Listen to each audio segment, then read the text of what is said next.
The rain had not stopped for 3 days over Correggio.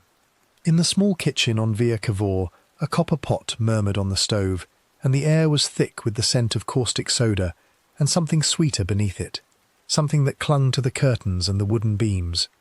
Leonarda stirred slowly, her sleeves rolled to the elbow, her wedding ring dulled by years of scrubbing.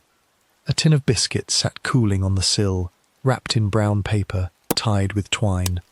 The neighbour's cat scratched at the door and was not let in. On the tiled floor, a pair of women's shoes waited in the corner, still damp from the street, their laces untied. Somewhere above, the church bell struck the hour, and Leonarda smiled softly, the way a mother smiles when the bread is nearly done. The quiet before the storm. Good evening and welcome. The night is quiet now, and the world has grown small. Somewhere, a lamp is burning low beside you, or perhaps the room is already dark, and only the soft hum of the hour keeps you company. Wherever you are listening from tonight, whether a bed in a city that never fully sleeps, a small room in a village where the dogs have long stopped barking, or a chair by a rain-washed window in some quiet corner of the world, you are welcome here. This is the Bedside Historian, and the hour is yours. Tell the night what time it is on your side of the world. Let the mind settle. Let the shoulders lower. If the story finds you well, a gentle tap on the subscribe button, a small like on the video, is what keeps this candle lit and helps other quiet listeners find their way to this bedside. Now, let the world of the present grow faint. Let the walls soften. Let the year change. It is Correggio, in the province of Reggio Emilia, in the north of Italy, and the year is 1939, and then 1940, and the rain is falling on the tiled roofs of a small Emilian town that believes itself safe. To reach Correggio in those years, one came by the slow train from Reggio Emilia, past fields of sugar beet and lucerne, past low farmhouses whose walls were the colour of old bread. The train stopped at a small station of pale stucco, and from there the traveller walked into a town of arcades and narrow streets, of a great red brick basilica, of a piazza where old men sat with small glasses of vermouth and spoke of the harvest and the price of parmesan. Correggio was a town of about 15,000 souls in that decade, a town of cheesemakers and shoemakers, of small weavers and small farmers, of a mayor's office and a pharmacy, and a barber who had been shaving the same jaws for 30 years. It was a town that lived by its bells. The bell of San Carino in the morning, the bell of the Franciscans at noon, the bell of the small chapels at evening. And on Via Cavour, in a modest house of 2 floors, with a green door and a small iron balcony, there lived a woman whom everyone in that quarter simply called Signora Leonarda. She was 45 years old in 1939, though she looked older, as women of that age often did in that country and that century. Her hair was pulled back tightly and pinned at the nape, dark still, with the first streaks of grey at the temples. Her face was round, her cheeks full, her eyes small and dark and set close together, and there was a softness in her mouth that made people trust her. She wore the black of a matron, of a devout Catholic woman of the south transplanted north, and over the black she wore a grey apron with 2 deep pockets, one for her rosary and one for the small change she gave to beggars at the door. In the mornings she went to the 7 o'clock Mass at San Carino, kneeling always in the same pew on the left, near a small painting of the Virgin. In the afternoons she baked. In the evenings she wrote long letters to her son Giuseppe, and sealed them with a drop of red wax pressed with the flat of her thumb. The neighbours on Via Cavour spoke well of her. Signora Adele, who lived across the street and sold eggs from a wicker basket, said that Leonarda had once brought her a bowl of hot broth when her husband was ill with the bronchitis. The tailor's wife 2 doors down, whose name was Renata, said that Leonarda had knitted a small woolen shawl for her newborn daughter without asking a single lira in payment. The old widower Signor Baldi, whose knees no longer let him climb the stairs to his own kitchen, said that Signora Leonarda had brought him a small dish of pasta e fagioli every Wednesday for 6 months, wrapped in a clean cloth, still warm. There was, in the whole quarter, no one who spoke a word against her. She was, they all said, una brava donna, a good woman, a woman of faith, a woman who had suffered and who out of her suffering had learned to give. The suffering was known, though never spoken of loudly. It was known that Signora Leonarda had lost many children. It was known that of the 17 pregnancies of her long marriage to Raffaele Pansardi, only 4 children had lived past infancy, and of those 4, only 3 now remained.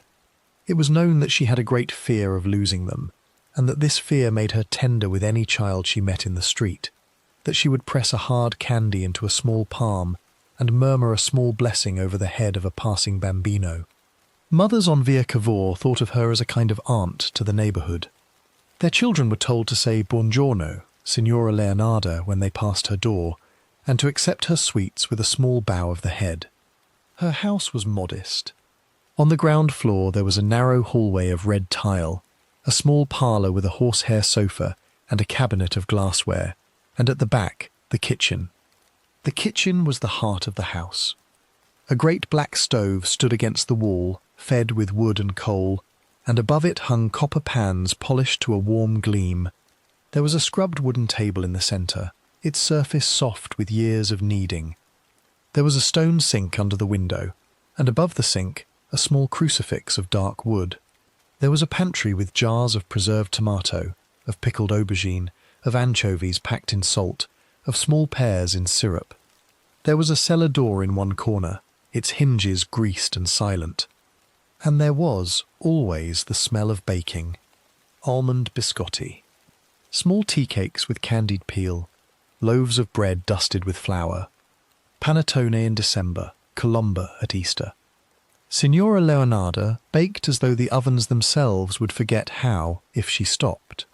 Upstairs the house was quieter. There were 3 small bedrooms, a narrow washroom with a copper basin, and a small altar in the hallway, with a plaster figure of Sant'Antonio and a votive candle that burned day and night. The largest bedroom belonged to Leonarda and Raffaele, though her husband was often away in these years, working as a small clerk in a registry office in Alessandria, coming home for the great feasts and for a week in August. The second bedroom belonged to the 2 younger children who were still at home, Bernardo and Caterina. The third bedroom, the smallest, with a narrow bed and a small desk and a photograph on the wall, was Giuseppe's, kept exactly as he had left it, though he was no longer a boy. Giuseppe was her eldest, her favourite, her light.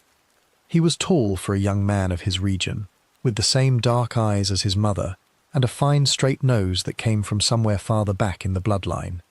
He worked in an office in Milano, in the accounting section of a small firm, and he wore a suit of grey wool and a hat with a narrow brim.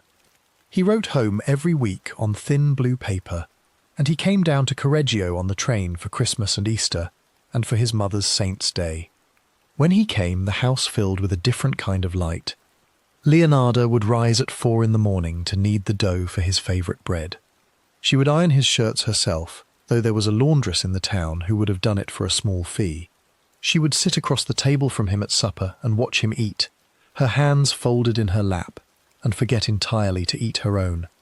To understand the stillness of these years, one must understand the shape of the house from the outside, at the ordinary hours of an ordinary day. In the morning the shutters of Via Cavour were thrown open one by one along the street, and the smell of coffee, boiled thin with much water and only a little of the true bean, drifted from open windows. The knife grinder came through with his small cart, ringing his bell, calling Aretino, and housewives brought him their scissors and their kitchen blades wrapped in cloth. The fishmonger came on Tuesdays and Fridays from Reggio Emilia, with a small cart of ice, selling anchovies and small silver sardines and, sometimes, a dark eel from the Po. Signora Leonarda came out onto her small step, wiping her hands on her apron, and paid him with coins fished from her pocket. She spoke to him always in a soft voice. She asked after his wife's cough. She sent him away with a small biscuit wrapped in paper. At noon the bells of the Franciscans rang, and the town paused. Shops closed. Shutters were drawn against the sun in the warmer months, against the damp in the colder ones. Families gathered around tables of pale wood, and the smell of soffritto, of onion and celery and carrot softening in oil, rose from 100 kitchens. In the Pansardi house, Leonarda ate alone on many days, or with only Bernardo and Caterina if they were home from school. She would sit at the head of the table with a plate of tortellini in brodo, or a small dish of risotto with saffron, and she would say her grace in a low murmur, and she would eat slowly, watching the light through the kitchen window. In the afternoons she wrote her letters. To Giuseppe in Milano, long letters in a careful hand, telling him of the weather in Correggio, of the neighbours, of the Mass, of what she had baked and what she had prayed for. To her sister in the south, briefer letters, more formal, filled with news of the children. To distant relations she had not seen in 20 years, small notes at Christmas and Easter, with a small holy card tucked inside.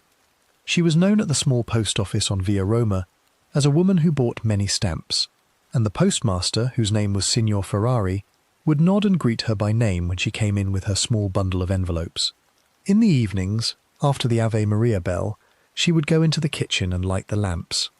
She would take her rosary from her apron pocket, hang it over the small hook by the stove, and begin the second work of the day. This was the work of the small ovens.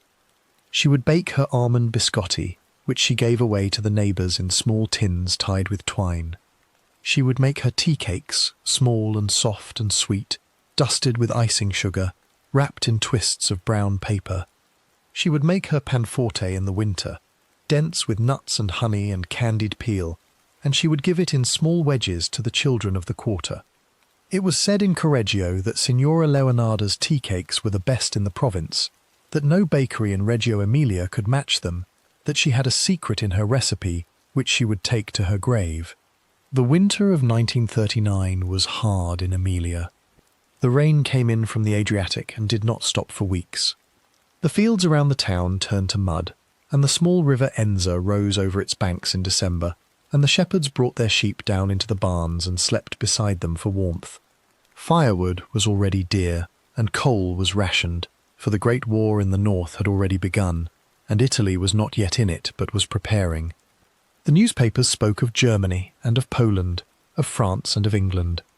Leonarda read them at the kitchen table by the light of a single bulb, her small round spectacles low on her nose, her lips moving silently.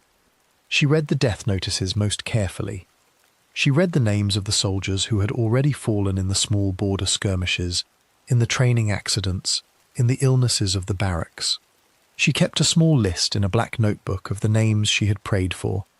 There were, in those years, small signs in the house that only a very careful visitor might have noticed. A cellar door that was locked with a new bolt. A copper pot, larger than the others, that hung on its own hook and was never used for the family's cooking. A small iron chest under the bed in the largest bedroom, in which Leonarda was said to keep her documents, her wedding ring in its little box, and other private things. A shelf in the pantry of tall bottles of caustic soda, more than any household would need for scrubbing, though Leonarda would say, if asked, that she scrubbed the floors twice a week, and that the fumes of the Po drove her mad in summer. A shelf of empty tins, saved from the market, washed and dried and stacked in a neat pyramid, ready for the giving of small gifts. None of these things drew the eye. They were the small habits of a thrifty matron in a small Emilian town. A cellar was for wine. A pot was for jam. A chest was for papers. Caustic soda was for scrubbing. Tins were for tea cakes. And the small stove in the kitchen, kept always warm, its embers red under a fine white ash, was for the endless work of a mother whose hands did not know how to be still. At night, when the town had gone to bed and the last of the neighbours had turned out his lamp, Leonarda would stand at the small window of her kitchen and look out into the street.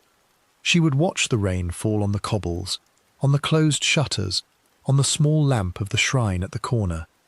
She would hear the church bell strike 10, and then 11, and sometimes 12. She would think of her 17 pregnancies.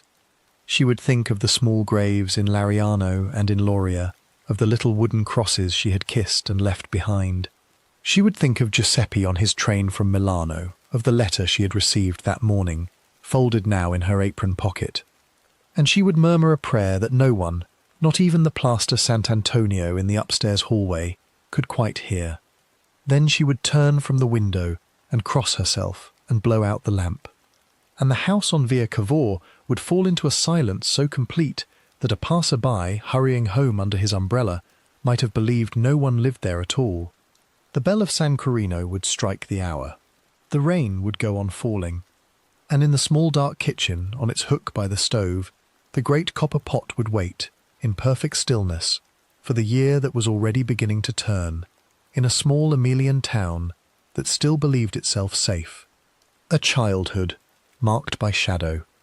To find the beginning of her, one must leave the flat mist of the Emilian plain and travel far to the south, down the long spine of the country, past Rome, past Naples, into the province of Avellino, into the high green hills of the Irpinia. There, in a small mountain town called Montella, at a height of about 560 metres above the sea, on a day in April in the year 1894, a girl child was born who was given the name Leonarda. The mountain above the town was called Monte Terminio, and it kept a cap of snow well into the spring. The forests around Montella were forests of chestnut, the great sweet chestnut for which the town was famous, whose fruit was gathered in October by whole families with long poles and small wicker baskets, and roasted on iron pans over open fires in the piazza. The air of Montella in that year smelled of wood smoke and of the resin of pine, of goat cheese wrapped in fern leaves, of the sharp green of wet moss on the old stones of the fountains. The house in which she was born stood on a narrow stone lane above the church of Santissima Annunziata. It was a house of 2 rooms, of thick walls whitewashed with lime, of a floor of beaten earth in the lower room, and rough boards in the upper. There was a hearth of blackened stone, a small wooden table, a low bed with a straw mattress, and a single window with wooden shutters that faced east toward the hills. The roof was of curved terracotta tiles, and in the winter the wind found every crack in it, and the snow came in through the shutters and lay on the floor in small white lines by morning. The family kept a goat in a small pen behind the house, and a few brown hens who scratched in the yard, and a small vine of green table grapes trained over the door. There was a well shared with 3 other houses at the corner of the lane, and the women drew their water there at dawn and at dusk, and spoke in low voices of who was ill, and who was with child, and who had gone away to America. The mother of Leonarda was a woman named Emilia, a woman still young at the time of the birth, still under 30, though her face had already taken on the tightness of a woman who had known trouble too soon. It was said in the town, though only in the softest whispers, that Leonarda had not been wanted, that she had come into the world out of a shame her mother could not name aloud, that her father had not been the man his mother's people would have chosen. The truth of this the town never fully knew, and the child herself would learn only in small pieces, over many years, from the sharp tongues of aunts and from the silences of her own mother at the table. What was known, and what could be seen by any neighbour who came into the small house on the lane, was that Emilia did not hold the infant Leonarda the way other mothers held their firstborn. She fed her. She washed her. She wrapped her in the small woolen cloths that were passed from house to house in the town. But she did not sing over her cradle. She did not kiss the crown of her small dark head. She did not, when the child cried in the night, come quickly to lift her up.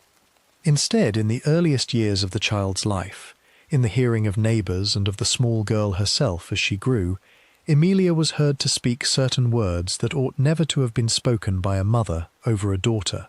She was heard to say that the girl was a punishment sent to her. She was heard to say that the child would bring no joy into any house she entered. She was heard, on a bitter winter night when the goat had died and the flour was low, to speak a curse over the small bed, a curse in the old dialect of Irpinia that the neighbours crossed themselves to hear,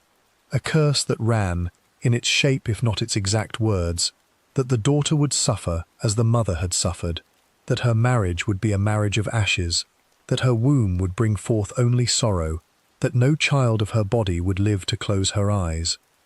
The neighbours told this later, when there was much to tell. At the time they said only, in the confessional and to their sisters, that Signora Emilia was not a well woman, and that the small girl on the lane above the Annunziata had a hard road before her. The girl grew as the girls of the mountains grew in that century. She learned to carry water on her head from the well before she was 6. She learned to feed the goat, and to gather the eggs of the brown hens. She learned to knead a flat bread of chestnut flour on a board of pale wood, and to bake it on a flat stone by the hearth. She learned to spin a small thread of wool on a wooden distaff, and to twist the thread into a fine, strong yarn. She learned the names of the wild herbs of the mountainside, the mint and the nettle, the wild fennel and the pennyroyal, and she learned to gather them in a small apron of coarse cloth, and to hang them in bunches from the rafters of the small upper room to dry. She was not sent to school, or she was sent only for the shortest time, for the schools of Montella in the 1890s were for the sons of the small landowners and the daughters of the notary and the pharmacist, and the daughter of a poor woman on the lane above the Annunziata was not counted among them. She learned her letters, when she learned them, from an old aunt who could read a little, and from the parish priest who wrote out for her the words of the Ave Maria in a large, slow hand on a piece of grey paper. Yet she was clever. This the neighbours saw at once. She was clever with her small dark eyes, watchful, missing nothing. She was clever with her small hands, quick at any task set to her, quick at the small tricks of the household, at the making of a knot, at the mending of a stocking, at the folding of a cloth. She was clever with her tongue, though she used it little in the presence of her mother, for she had learned early that a word spoken in that house was a word that might bring the flat of a hand. She was clever in the church, learning the responses of the Mass before many of the older children of her lane, kneeling straight on the cold stones, her small face turned up to the plaster Madonna above the side altar, with an intensity that the old sacristan remarked upon and remembered years later. But there is a thing that grows in a child who is not loved, and it grew in her. It grew in the small hollow behind the breastbone where warmth ought to have lived, and in place of warmth there grew a listening, a waiting, a small patient dark thing that watched the world and measured it and did not trust it. She learned to please without loving, and to smile without feeling, and to accept a blow without weeping, so that no one might have the satisfaction of her tears. She learned, above all, to keep her own counsel, and in the long evenings of winter, when the wind came down from Monte Terminio and rattled the wooden shutters and the small oil lamp on the table guttered in the draught, she would sit on the floor by the hearth and turn her small face toward the flames and think thoughts that no one, not even the old priest at the Annunziata, ever heard her speak. She was still a small child, perhaps 9 or perhaps 10 years of age, when the shadow that was to follow her all her life took a shape she could see. There came into Montella one autumn, at the time of the chestnut fair, a company of travellers of the sort the townsfolk called zingari, wanderers of the road, with a small painted cart and a thin horse, and a company of children with bare feet. Among them was an old woman, brown as a walnut, with silver rings in her ears and a scarf of red cloth tied about her head, who was said to read the palm and to tell the truth of what was to come. The women of Montella, half in fear and half in laughter, took their small copper coins to her, and she read for them under a chestnut tree at the edge of the piazza. And Leonarda, on an errand for her mother with a small basket of eggs to sell, was seen at the edge of the small crowd, watching with her small dark eyes. The old woman saw her, and called her over, and took her small hand and turned it palm upward in the sun. She looked at it for a long time. She traced with her cracked finger the lines of the small palm, the line of the heart, the line of the head, the line of the life, the small crosses and the small breaks. And she said, in a voice loud enough for the women near her to hear, that the child would marry and would bear many children, and that all of the children would be taken from her.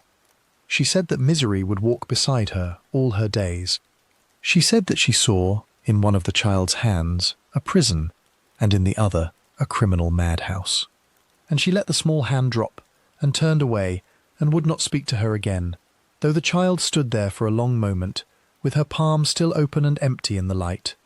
The women who had heard crossed themselves and hurried the child away, and gave her a small cake from a stall to comfort her, and told her the old woman was a liar and a fraud, and that God alone knew the future. But the child said nothing. She only closed her small hand around the small cake, and walked home with her basket of eggs, and did not tell her mother what had been said. And in her small bed that night, on the straw mattress under the coarse woolen blanket, She lay awake for a long time and listened to the wind. There would be others. In her girlhood and in her early womanhood she would be drawn, again and again, to the old women who read the palm and the cards and the fall of the beans in a wooden bowl, as if drawn to touch the shape of the fate that had been named over her. In Naples, on a visit with an aunt, another palm reader would tell her almost the same words, of prison in one hand, of the madhouse in the other. In small towns of the south she would sit for a coin at the tables of women who worked with the tarot, and hear again of the many children who would not live, of the sorrow of the womb, of the fire and the dark work in the house. She heard these things, and she did not weep, and she did not laugh. She took them into herself as one takes food into the body, and she went on with the small tasks of her days.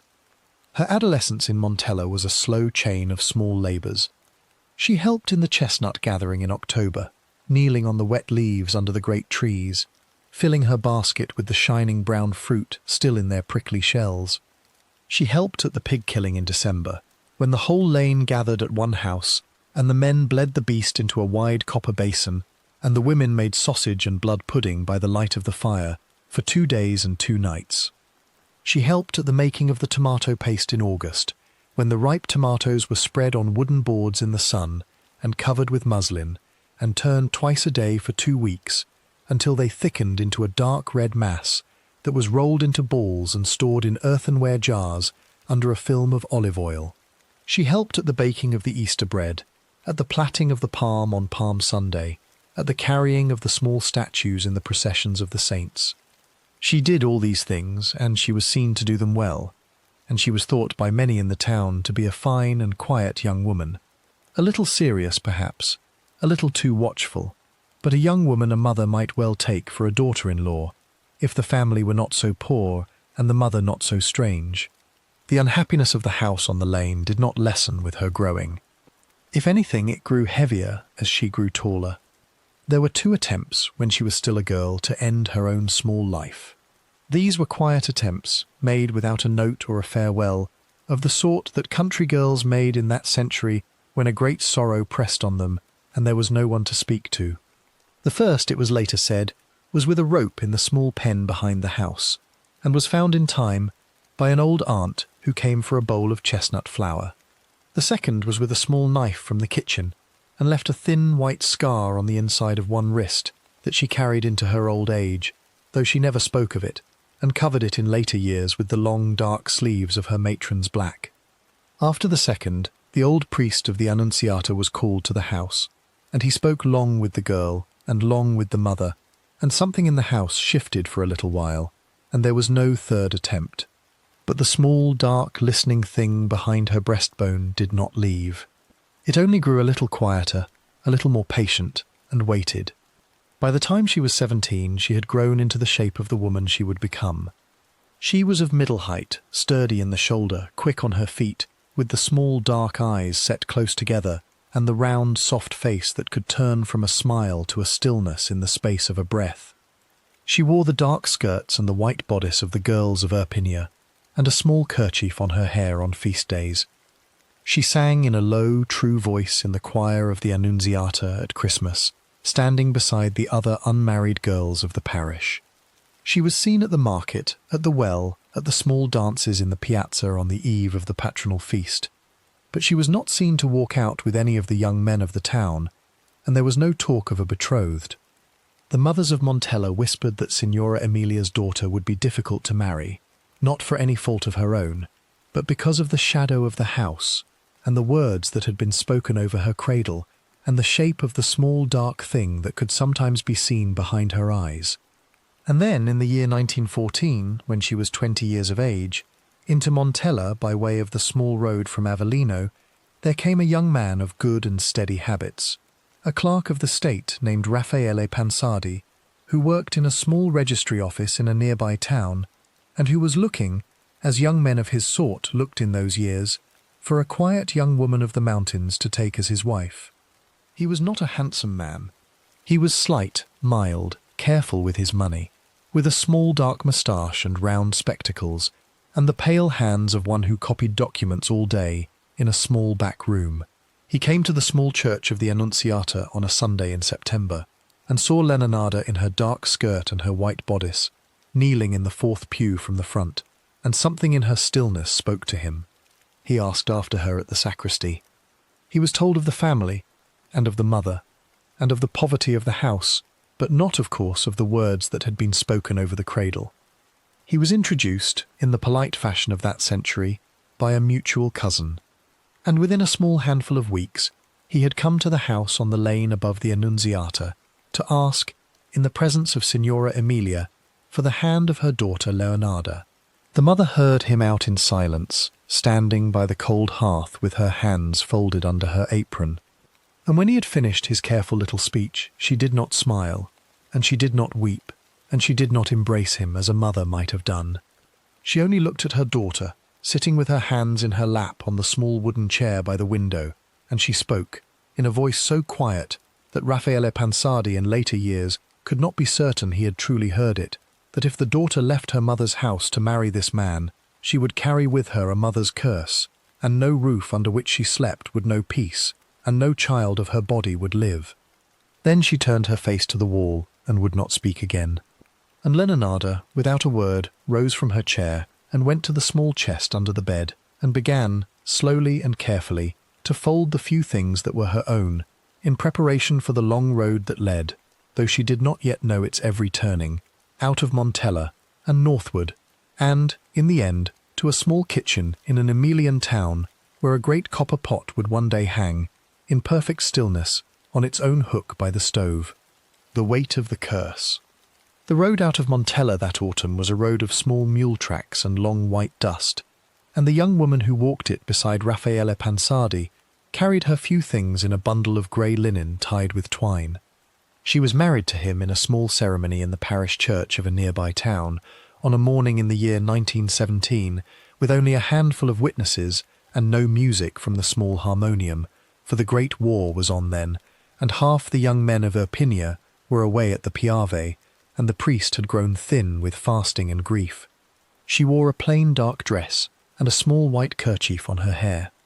She carried a bunch of wild rosemary tied with a white ribbon in place of a bride's bouquet. She did not weep at the altar. Her mother did not come. The wedding breakfast was a small meal at the house of a cousin, of a bowl of pasta with beans and a little wine cut with water, and a plate of small honey biscuits made by the cousin's daughter. And in the evening, in a small rented room above a saddler's shop, Leonarda Cianciulli became the wife of Raffaele Pansardi in the sight of God and the state, and closed her small dark eyes on the first night of her married life, without a single word of blessing from the mother whose voice, even at that distance, she could still hear. They moved south at first, following his small clerk's work, from one small office to another, from one town in the province of Avellino to another in the province of Salerno. They lived in narrow rented rooms above shops and bakeries, in houses whose walls smelled of the trade below, of fresh bread and of leather, and of the sharp brine of anchovies. He earned a small salary paid on the last Friday of every month, in coins and small paper notes, and she stretched it as the wives of small clerks stretched it in that century, with a great pot of minestrone that lasted 3 days, with bread bought stale on Saturday for half the price, with a small hen kept in a wooden crate on the balcony for its eggs. She learned the small ways of a wife. She learned the folding of his shirts, the pressing of his single good collar with an iron heated on the stove, the polishing of his one pair of black shoes with a small round tin of paste on a Sunday morning before Mass. He was a mild man, and he did not lift his hand to her, and he did not raise his voice, and he brought her a small paper of sugared almonds on her saint's day, and he kissed her forehead each night before he blew out the lamp. And within the first year of their marriage, her body did the thing her mother had said it would do. She grew heavy with a child. She felt the first small movement under her hand one warm evening as she stood at the small window of the rented room. She whispered the small prayer of expectant mothers over her belly. She sewed a small cap of white cotton and a small gown of pale wool with her own hands, sitting by the lamp in the long evenings. She said the rosary each morning at the small chest of drawers that served as her altar, with a plaster figure of the Madonna and a small dried palm leaf from the previous Easter. And when her time came, in a room with a midwife of the town and a bowl of hot water and a clean white sheet, she brought forth a small boy child who lived for 2 days and 2 nights, and then went cold in her arms just before dawn, without ever having opened his small dark eyes to look upon her face. The old women of that small town told her afterwards that these things happened, that many mothers lost their first, that God would send another. The priest of the parish came and blessed the small body and murmured the words for the innocents. Raffaele Pansardi stood at the foot of the bed with his hat in his hands, and his small dark moustache trembling, and did not know what to say. And Leonarda, in the bed with the clean white sheet, held the small cold body a long time before they took him from her, and she said nothing at all. There was, that day, in the pit of her chest, in the small hollow behind the breastbone where the dark listening thing lived, a small sound, as of a door, opening onto a room she had known would be there all her life. They buried him in a small cemetery on the edge of the town, in a plot borrowed for a small fee, under a wooden cross with only his given name written in tar with the point of a nail. She went there every morning for 40 days, at the hour of the earliest mass, and knelt on the dry grass by the small mound and said the prayers of the dead. Then, on the 41st day, she rose and did not go again. She had learned, in that place, the shape of a thing she would come to know very well. She had learned that the earth of a cemetery took a small child into itself, without a sound. She had learned that a wooden cross weathered in one winter to the colour of old bone. She had learned that a mother could stand up from a small mound and walk home to her rented room and put a pot of water on the stove and slice an onion and go on. The second child came the year after, and lived a little longer. The third came after that, and did not live at all, being born too early in a small hard birth that left her ill for many weeks. The fourth was a small girl child who lived for almost a year, long enough to be baptized, long enough to sit up on the bed and reach with a small round hand for her father's watch chain, long enough to grow the first small tooth. And then a fever came into that town in the spring, a fever the old people called the malaria, though it was likely one of the small fevers of childhood that carried away so many in that century, and the small girl child grew hot in her cradle in the night, and did not see the morning. And Leonarda dressed her in the small white gown she had sewn for her baptism, and combed her small dark curls with a comb of horn, and laid her in a small wooden box lined with a piece of white cloth, and walked behind the small box to the cemetery of that town, with her mild husband at her side. She was still young then, and she had buried 4 of her body. In the mirror of the small washroom, of a Sunday morning while she braided her hair, she saw a woman she did not fully recognize, a woman whose small dark eyes had grown darker, whose round, soft face had lost the last of the girl of Montella. She had also, in those years, learned the shape of what her mother had said. She had learned that a curse spoken over a cradle was not a thing of the old peasant songs, to be laughed at in the daylight. She had learned that it was a real thing, that walked beside her, that sat down at her small table when she took her bread and her wine, that lay down at the foot of her bed when she blew out the lamp. She began, in those years, to keep certain small habits against it. She wore a small silver medal of the Madonna on a thin chain around her neck. She sewed small red ribbons into the seams of her petticoats. She placed a small dish of coarse salt on the windowsill of each room where she slept, and threw it away each Saturday morning and set out fresh. She kissed the threshold of the house each time she came in from the street. These were the small charms of the women of the South in that century, and no priest would have blessed them, and no priest was told. They went on. There were, in the long years between 1918 and the middle of the 1920s, other pregnancies, and other small graves, and other rented rooms in other small towns. There was a stillborn child in a house above a wine merchant's shop. There was a small boy who died in his first week in a house near a railway line, whose small ears the mother thought had never fully opened to the sound of the world. There was a child born so early it seemed hardly a child at all, and was buried by the priest in the general plot of the innocents without a name. She lost count, in later years, of the exact order of them all, though she kept a small black notebook in which she wrote the dates and the names of those who had been named. By the time she was 30, she had known the smell of the small deathbed more often than the smell of the wedding bread. And still, in that long, dark procession, some lived. A son was born in one of those towns who grew past his first year, and then past his second, and became a small, dark, quiet boy who followed his mother about the kitchen and helped to string beans on a thread for drying. Then came Giuseppe, the eldest of those who would live to be tall, a small boy of unusual gentleness and unusual gravity, whose birth she remembered as one of the very few in which she had felt, for a small clear moment, that the dark thing at the foot of her bed had turned its face away. She loved him at once, and she loved him afterwards, and she loved him with the whole of what had been left in her by the small procession of the graves. She would have given, for that one small boy, every small charm on every windowsill of every house they had lived in.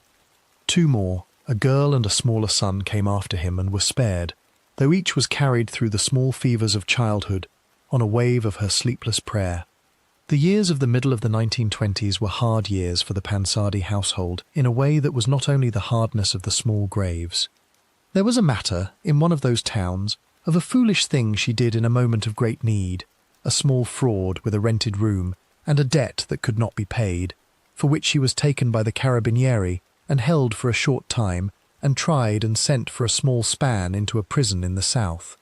It was a small prison, of stone walls and a small courtyard with a fig tree, in which the women prisoners did the washing of the officers' shirts by day and sang the songs of their villages in the evenings, and Leonarda did her time there in silence, folding the wet linen in the small yard, saying her prayers by her narrow cot at night, and remembering the words of the old woman under the chestnut tree in Montella, that she saw in one of the child's hands a prison, and in the other a criminal madhouse. She counted the small stones of the courtyard wall each morning, and she waited, and when her time was served she came out into the sun, in her dark dress and her small kerchief, and Raffaele Pansardi was waiting for her at the gate, with his hat in his hands, and neither of them ever spoke of it again in the hearing of any neighbour. They gathered what remained of the family and moved on. They moved to a small town, and then to another. They moved to a small city for the space of 2 years, and back again to a smaller town, always following the small clerk's work, always in a rented room above a shop, always with a small altar in the corner, and a small dish of coarse salt on the windowsill. She lost more children in those years, and buried more, and each time the small hollow behind her breastbone grew a little deeper, and the small dark listening thing that lived there grew a little more patient. She began, in those years, to speak less to her neighbours, and to spend more of her long evenings by the lamp with her small black notebook and her rosary, writing out the names of the dead and the names of the living in careful columns. Of the 17 children of her body, only 4 now lived. She fed them and clothed them and taught them their prayers. She combed the hair of the daughter each morning at the small mirror in the rented washroom, and plaited it into 2 dark braids tied with small ribbons of black cloth. She saved the small crusts of bread from the family's supper for the smaller children's breakfasts, and drank her own coffee thin and unsweetened. She began, above the small altar in the corner of each rented room, to hang a small paper on which she had written, in her careful, slow hand, the names of the 4 surviving children, so that the Madonna might see them at a glance, and know which 4 to keep. Then, in the summer of the year 1930, when they were living in a small town not far from the mountains where she had been born, the earth of the south moved. It was the great earthquake of the Irpinia of that year, of a warm evening at the end of July, when the small houses of the old lanes shook on their stone foundations, and the church bells rang of themselves in the towers, and the crockery slid from the shelves of 100 kitchens onto the tile floors below. Their small rented house cracked from the lintel to the floor of the upper room, and a beam fell into the kitchen where an hour before the small daughter had been sitting on the tiles with a wooden doll, and the plaster of the ceiling came down in white flakes onto the covers of the bed where the smallest child had just been laid down for the night. They stood, all of them, in the small dust of the street with the other families of the lane, in the warm dark of the summer evening, and heard the far sound of a bell ringing in the next village, and looked at the small crack in the front wall of their rented house, and knew that this small town, and this small province, and this whole long southern land of their fathers and their mothers and their small graves, had shifted under them at last. Leonarda held Giuseppe by one hand, and the small daughter by the other, and looked up at the sky above the tiled roofs, and did not speak. She had felt, in the small tremor of the earth, the same small opening in the pit of her chest that she had felt on the morning of her first small son's death, as of a door opening onto a room she had known would be there all her life. And in that small opening, that night in the dust of the street, a decision took shape. They would go north. They would leave this old dark land where the earth itself would not keep still under their feet. They would leave the small graves in the cemeteries of Salerno and of Avellino to the care of the plaster Madonnas of those chapels. They would find, if such a place existed on the map of that country, a town of quiet streets and a mild climate and a mild people, where the earth did not move, and where a woman of not yet 40 years with 4 living children might, for the first time in her long married life, allow herself to believe that the small dark thing at the foot of her bed had, at last, grown tired, and turned its face for a little while toward the wall. The move to Correggio. The train that carried them north out of the south left the small station of Avellino on a morning in the early autumn of the year 1930, and the sky above the platform was the pale grey of a pigeon's wing. Leonarda wore her long, dark travelling coat of coarse wool, with a small collar of black rabbit fur turned up against her throat, and a plain black hat pinned to her hair with 2 long pins of dulled steel.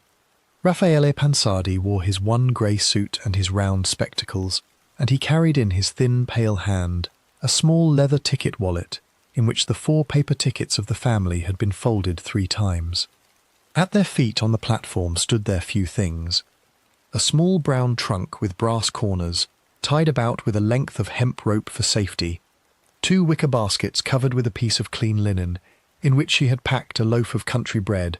a hard yellow cheese wrapped in muslin, a small paper of black olives, a bottle of watered wine stoppered with a twist of cork and cloth,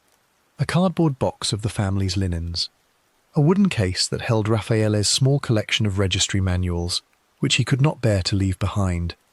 and the 4 children, standing close about her skirts, in their best small dark coats and their best small boots, watching the great black engine of the northbound train breathe its slow white steam into the morning. Giuseppe was 13 years old in that autumn, tall for his age already, with the small dark eyes of his mother and the small quiet mouth of his father. He held the smallest child by the hand and did not let go, not on the platform, not in the corridor of the third-class carriage, not through all the long, slow hours of the journey. The train moved out of the province of Avellino, through the low green hills of Irpinia, past small stations of pale yellow stucco, where old men in dark hats sat on wooden benches and watched the carriages pass, past small vineyards where the grapes hung dark and heavy on the vines, past small fields where the last of the summer maize stood dry and golden in the sun.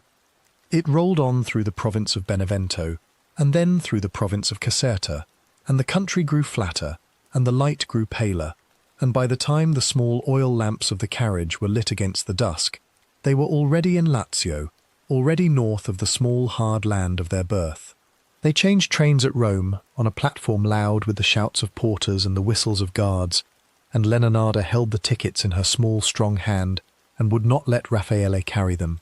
They changed again at Bologna, in the great dim iron hall of the station, where the smell of coal smoke and roasted chestnuts and cold rain came in together off the tracks. And by the evening of the second day, the small local train from Reggio Emilia set them down on the platform of Correggio in a slow grey dusk, and the church bells of the town were ringing the Ave Maria across the wet fields, and the smell in the air was of wood smoke and of the sweet damp of the Emilian plain. A small carter with a low flat wagon and a patient grey mule took them and their trunks the short way from the station into the town, past low houses of red brick and pale stucco, past small orchards where the pears hung still on the branches, past the great arcades of the old centre, into the network of narrow streets behind the basilica. He set them down at last before a modest house on Via Cavour, a house of 2 floors, and a green door, and a small iron balcony above, whose keys had been left with the shopkeeper next door by a cousin of a cousin who had heard, through the small careful network of the southern families settled in the north, that the Pansardi household was coming. The house was cold that first evening, The tiles of the hallway were cold under their travelling boots. The kitchen at the back had a great black stove, but no fire in it. The rooms upstairs had bare boards and a smell of damp plaster and long emptiness. Leonarda set down her small basket on the wooden table of the kitchen, and she stood a long moment in the doorway, and she looked around her at the cold walls and the cold stove and the small window that gave onto a small yard where a pear tree stood, half its leaves already fallen. Then she took off her long dark travelling coat and folded it once, and laid it over the back of a chair, and she rolled up her sleeves to the elbow, and she began, in the way she had begun every rented room of her married life, to make of that cold house a warm one. She sent Giuseppe out into the small yard to gather what dry sticks he could find, and she sent Bernardo to the shopkeeper next door with a small coin and a careful request for a bundle of kindling and a paper twist of coffee. She unwrapped the loaf of country bread from its muslin and set it on the wooden table with the small yellow cheese and the small paper of olives. She lit the small oil lamp she had carried with her from the south and set it in the centre of the table, and its small warm light touched the walls and made them, for the first time, look like the walls of a house that might one day be a home. When the fire was going at last in the great black stove, and the smell of coffee had begun to rise from a small tin pot at its edge, she gathered the 4 children about the table, and she cut the bread with a small knife she took from her apron pocket, and she said the small grace of the road, that God who had carried them so far might carry them a little further still. And Raffaele Pansardi sat at the head of the table in his one grey suit, with his small dark moustache still damp from the rain of the platform, and he watched his wife by the small lamp of that first evening on Via Cavour, and he did not say a word.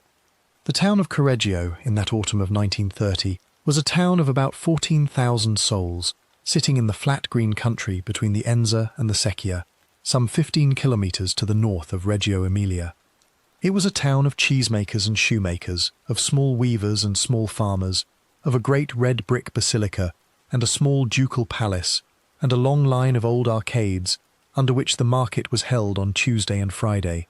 It was a town where the small dukes of the Este blood had once kept a court, and where a famous painter had been born 4 centuries before, whose name the town still bore, though the paintings themselves hung now in the galleries of Parma and Dresden.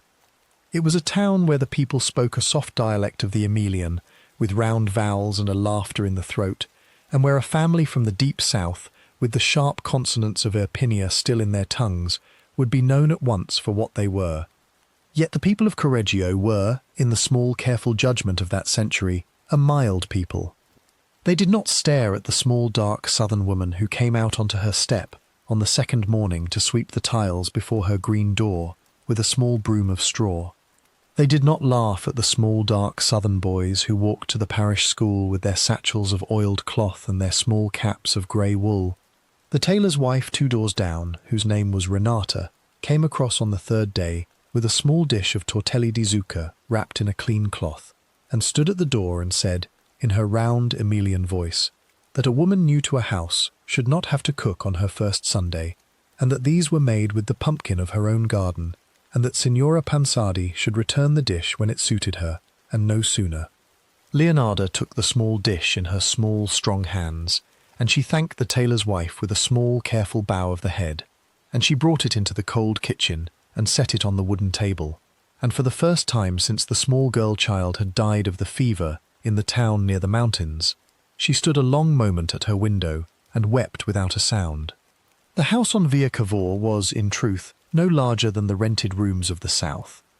But it was theirs, or as near to theirs as a small clerk's family could come, taken on a long lease from a landlord in Reggio Emilia, who required only a small sum each quarter, and who never came to see it. It had a small parlour with a horsehair sofa that Leonarda covered with a length of dark brown cloth, and a cabinet of glassware into which she set, one by one, the small pieces she had carried from the south, a coffee cup with a chip on the rim that had been her mother's, a small green glass jug from a cousin's wedding, a plaster figure of Sant' Antonio with the child on his arm. It had a hallway of red tile, which she scrubbed every morning on her hands and her knees with a brush of coarse bristle and a small bar of yellow soap. It had a kitchen at the back with the great black stove and the scrubbed wooden table and the stone sink under the window, and a cellar door in the corner whose hinges she oiled with a small drop of lamp oil on the very first week. It had 3 small bedrooms upstairs, and a narrow washroom with a copper basin, and, in the hallway between them, a small niche in the wall in which she placed the plaster figure of Sant' Antonio and a small votive candle, and lit the candle for the first time on the evening of All Souls, and never afterwards let it go out. Raffaele Pansardi found small work in the town within the first month, a small assistant's post in a registry office in Reggio Emilia, to which he travelled each morning on the small local train, and from which he returned each evening in his one grey suit, with a small paper of the town's news under his arm. His salary was small but steady. It was enough, with careful counting, for the rent of the house and the coal for the stove, and the bread from the baker at the corner, and the small bowl of milk each morning for the smallest child. It was not enough for silk stockings or for a maid or for the fine white flour of the north, but Leonarda had never expected such things, and she did not now begin to want them.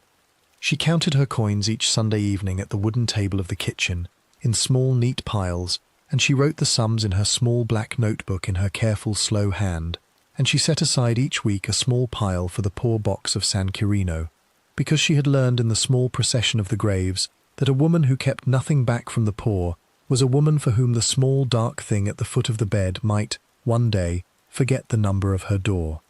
The children were placed in the parish school within the first weeks. Giuseppe, who was already old enough to be near his last year, sat in the back of the great room with the older boys and learned the small round hand of the Emilian teachers, and by Christmas he was reading aloud in the choir of San Quirino with hardly a trace of the southern in his voice. The younger 3 went with their small satchels each morning across the piazza, hand in hand, their small dark heads bent against the wet north wind, and came home each afternoon with the smell of chalk dust and of wet wool on their coats, and Leonarda hung their coats to dry over the great black stove and set out for them small cups of hot milk and small slices of buttered bread. She began, in those first months, to bake. She had baked all her married life, but she had baked as a woman bakes for her own family in a rented room. Now she began to bake in the way she would come to be known for on Via Cavour, in small tins and small paper twists, small almond biscotti, and small tea cakes with candied peel, small honey squares, and small round cakes of chestnut flour. She baked more than her family could eat, and what she could not use in the house she wrapped in twists of brown paper tied with twine and carried out onto her step, and gave to the passing children of the quarter with a small blessing on the head. By the time of the second Christmas in the house on Via Cavour, the small, dark southern woman who had come off the train from Avellino with a hemp-tied trunk was already known, in that quarter of that quiet Emilian town, by the small, careful name of Signora Leonarda. She was known at the 7 o'clock Mass at San Quirino, kneeling in the 4th pew from the front, on the left, near the small painting of the Virgin. She was known at the small market under the arcades, where she bought her onions and her parmesan and her small handfuls of dried porcini with careful copper coins. She was known at the small post office on Via Roma, where she brought her weekly bundle of letters to be stamped. She was known at the doors of the neighbours, where she left her small tins of biscuits without a word. And she was known, above all, as a woman who had suffered. The story of the small graves of the south had come north with the family, carried in the small, careful gossip of the tailor's wife and the shopkeeper next door, and it had softened even the most cautious of the Emilian matrons toward the small, dark southerner in her matron's black. They said of her, in the small, warm rooms of that town, that she was una brava donna, a good woman, a woman of faith, a woman who out of her many sorrows had learned to give. She heard these things, in the small, careful way of a woman with many ears, and she took them into herself, and she said nothing. She only lit her small votive candle each evening before the plaster Sant' Antonio in the hallway, and she said her rosary at the small altar of her bedroom, and she wrote her long letters to the sister in the south, and to Giuseppe, when he was old enough to leave the house and take his own small clerk's post far away in Milano. And in the long evenings by the great black stove, when the wind came down off the plain and the rain fell on the tiles of Via Cavour, she would sit at the wooden table with her small black notebook open before her, and she would look at the small columns of the names of the living and the names of the dead, and she would count them slowly with the tip of her finger, as if to be sure that no new name had, in the quiet of that gentle northern town, been added to the wrong side of the page. The soldier son. The letter from the War Office came to the house on Via Cavour on a Tuesday morning in the last week of August in the year 1939. It was a small envelope of pale grey paper, with the great seal of the Italian state pressed into a small circle of red wax at the flap, and the name of Giuseppe Pansardi written across the front in the round official hand of a clerk who had, that same morning, written the same words on many other envelopes in many other small rooms of the province. Leonarda took it from the postman at the green door with her small, strong hand, and she did not open it at once. She carried it into the kitchen. She set it upright against the small tin of coffee on the wooden table, so that it faced the window. She washed her hands at the stone sink. She dried them on the corner of her grey apron. She sat down at the table on the small wooden chair she had sat on for 9 years, in that same place, at that same table, and she looked at the small grey envelope for a long moment, as one might look at a small dark bird that had come in through an open window and settled on the sill.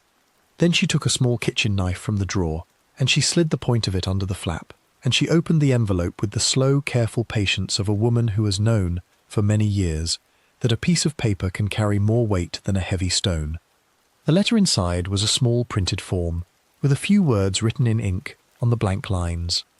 It said that the young man, Giuseppe Pansardi, son of Raffaele, of the class of 1917, was called to present himself at the barracks of a nearby regiment on a day in the second week of September, for the purpose of the completion of his military instruction, and thereafter, for such service as the state should require of him. It was signed by an officer whose name she read 3 times and did not remember. She folded the letter along its old creases, and she slid it back into the small grey envelope, and she set the envelope on the shelf above the stove, behind the small tin of coffee, where the smaller children could not see it. She did not weep. She had learned, in the long procession of the small graves, that weeping at the first news of a thing was a luxury for women who did not yet know how the world was made. She only rose from the table, and she went to the pantry, and she took down a small jar of preserved cherries that she had been saving for the feast of the Assumption, and she opened it, and she began to make a small tart of cherries in a shallow dish of white china, as Giuseppe had always loved as a small boy in the south. And when the tart was in the oven, and the smell of hot butter and warm fruit had begun to rise into the kitchen, she went to the small altar in the upstairs hallway, and she knelt on the bare boards before the plaster Sant'Antonio, and she said the small careful prayer of the mothers of soldiers, which she had learned in the small towns of the south, from the mothers of her cousins in the time of the Great War of the year 15. She asked that the young man be spared. She asked that if he could not be spared, he be spared the worst of it. She asked that if he could not be spared even that, he be brought home, in whatever condition, and not left in a foreign field, to be covered by a foreign earth. And when the small prayer was said, she rose, and she blew out the small votive candle, and she lit it again with a fresh match, so that Sant'Antonio might know that the request was not to be a single one, but a long one, that would burn on that shelf for as many months as the state should require. Giuseppe himself came home to Correggio on the first Saturday of September, on the small evening train from Milano. He wore his one grey suit, which she had ironed for him at his last visit, and he carried a small brown case tied with a leather strap, and his hat sat straight on his dark head. He was 22 years old that autumn, tall and thin still, with the small dark eyes of his mother and the round spectacles of his father, and a small careful moustache that he had grown in his second year at the office in Milano. She met him at the station in her matron's black, with her small black hat pinned to her hair, and she took his hand as she had always taken it, and she walked beside him along the short road into the town without a word. He said, when they were nearly at the green door, that he had received the same paper as the one that had come to Via Cavour, and that he had already arranged his affairs at the office, and that he would present himself at the barracks on the appointed day, and that there was nothing to be done about any of it. She only said, in a very small voice, that she had made him the tart of cherries. And he nodded, and he squeezed her small, strong hand, and they went in together under the green door. The week that Giuseppe spent in the house on Via Cavour, before he went to the barracks, was, For Leonarda, a week that she carried in her small dark heart for the rest of her life. She woke each morning before the first bell of San Quirino, and she went down into the kitchen in the dark, and she lit the great black stove with a small twist of paper and a few dry sticks, and she began, in the small warm circle of the lamp, to bake for him the things he had loved as a small boy in the south. She made the small round biscuits of hazelnut and honey that his grandmother in Montella had once made for the feast days. She made the small braided loaf of sweet bread with candied peel that she had baked, only once before, in the rented room in Salerno, on the last morning before they had left the south. She made a small pot of jam from the last of the summer figs, which she had gathered on the pear tree in the small yard, because there was no fig tree, though the taste, she told him at breakfast, was almost the same. She sat across from him at the wooden table each evening, and she watched him eat, her hands folded in her lap, her small dark eyes bright behind their careful stillness, and she forgot entirely to eat her own supper, and Bernardo and Caterina, at the sides of the table, learned quickly not to remark upon it. She did not speak to him, in that week, of the paper on the shelf behind the tin of coffee. She did not speak to him of the small votive candle in the upstairs hallway, or of the small prayer she said each morning to Sant'Antonio, or of the small dark thing that had risen up in the pit of her chest on the Tuesday morning, when the postman had put the small grey envelope into her small, strong hand. She spoke to him, instead, of small things. Of the weather in Correggio, which was mild for the season, of the neighbours and of the tailor's wife's new grandchild, of the small mass at San Quirino, and of the new priest who was younger than the old one, and whose voice, in the singing of the Kyrie, was thinner, of the price of the parmesan, and of the price of the coffee, and of the small silver coin she had found in the pocket of an old apron, and had not been able to account for. She spoke of these small things in her careful, slow voice, and she watched his face across the table, and she took the shape of him into herself, the small, careful moustache, the round spectacles, the small line of tiredness at the corner of the mouth, so that she might have it stored away, in the small hollow behind her breastbone where the dark, listening thing lived, in case she should need it for later. On the last evening, before he was to take the morning train to the barracks, she went with him, at the hour of the Ave Maria, to the 7 o'clock Mass at San Quirino. They walked together, arm in arm, along Via Cavour in the mild dusk of that early September, past the small lamps of the shrines at the street corners, past the small groups of old women in their black shawls going the same way, past the small boys who ran in the last of the light between the arcades. In the church he knelt beside her in the fourth pew from the front, on the left, near the small painting of the Virgin, and he said the responses of the Mass in his soft, even voice, and he received the small white host on his tongue with his small dark eyes closed, and Leonarda, kneeling beside him with her rosary, wound tight around her small, strong hand, felt in the pit of her chest a small hot thing that she had not felt since the birth of the small girl-child in the town near the mountains, 23 years before, and she pressed the small silver medal of the Madonna against the base of her throat until the metal cut a small red line into the skin, and she made, in that pew, in the small warm dark of the church of San Quirino, a promise of the sort that women of her country and her century made only once in a lifetime, and never spoke of afterwards, even in the confessional. She would keep him. Whatever the paper said, whatever the state required, whatever the mothers of Europe had learned to accept in the long, slow years of the Great War of the year 15, and of the small wars in Africa and in Spain, she would keep him. She would keep him in the way the old women of Irpinia had always spoken of, in the hush of their small kitchens on winter nights, when the wind was down off Monte Terminio and the small oil lamp guttered on the table. She would keep him with a small dark work of her own. She would find, in the world, the price that had to be paid, and she would pay it, and she would keep him. In the morning she rose before the dawn, and she made him a small breakfast of hot milk and buttered bread and a small cup of thin coffee, and she stood at the green door with him under the grey light of the September morning, and she pinned to the inside of his lapel, with a small pin of dulled steel, a small silver medal of the Madonna on a short piece of black ribbon. She did not weep. She kissed his cheek once, very lightly, as she had kissed the cold cheek of the small boy child in the rented room on the morning of her first small death, 23 years before, and she watched him walk the short way down Via Cavour toward the station, his small brown case in his hand, his grey hat straight on his dark head, until he passed under the arcades at the corner and was gone from her sight. Then she came into the kitchen and she put a fresh pot of water on the stove, and she said aloud to the empty room in a voice so quiet that no one, not even the small dark thing in the pit of her chest, could quite hear, that she would begin. In the weeks that followed, the small careful life of Signora Leonarda on Via Cavour did not, in its outward shape, change at all. She went to the 7 o'clock mass at San Corino. She swept the tiles before her green door with her small broom of straw. She bought her onions and her parmesan and her small handfuls of dried porcini at the market under the arcades. She wrote her long letters on thin blue paper to Giuseppe at the barracks, and she baked her small almond biscotti in small tins and gave them to the passing children of the quarter with a small blessing on the head. But in the small hollow behind her breastbone, where the dark listening thing lived, a new work had begun.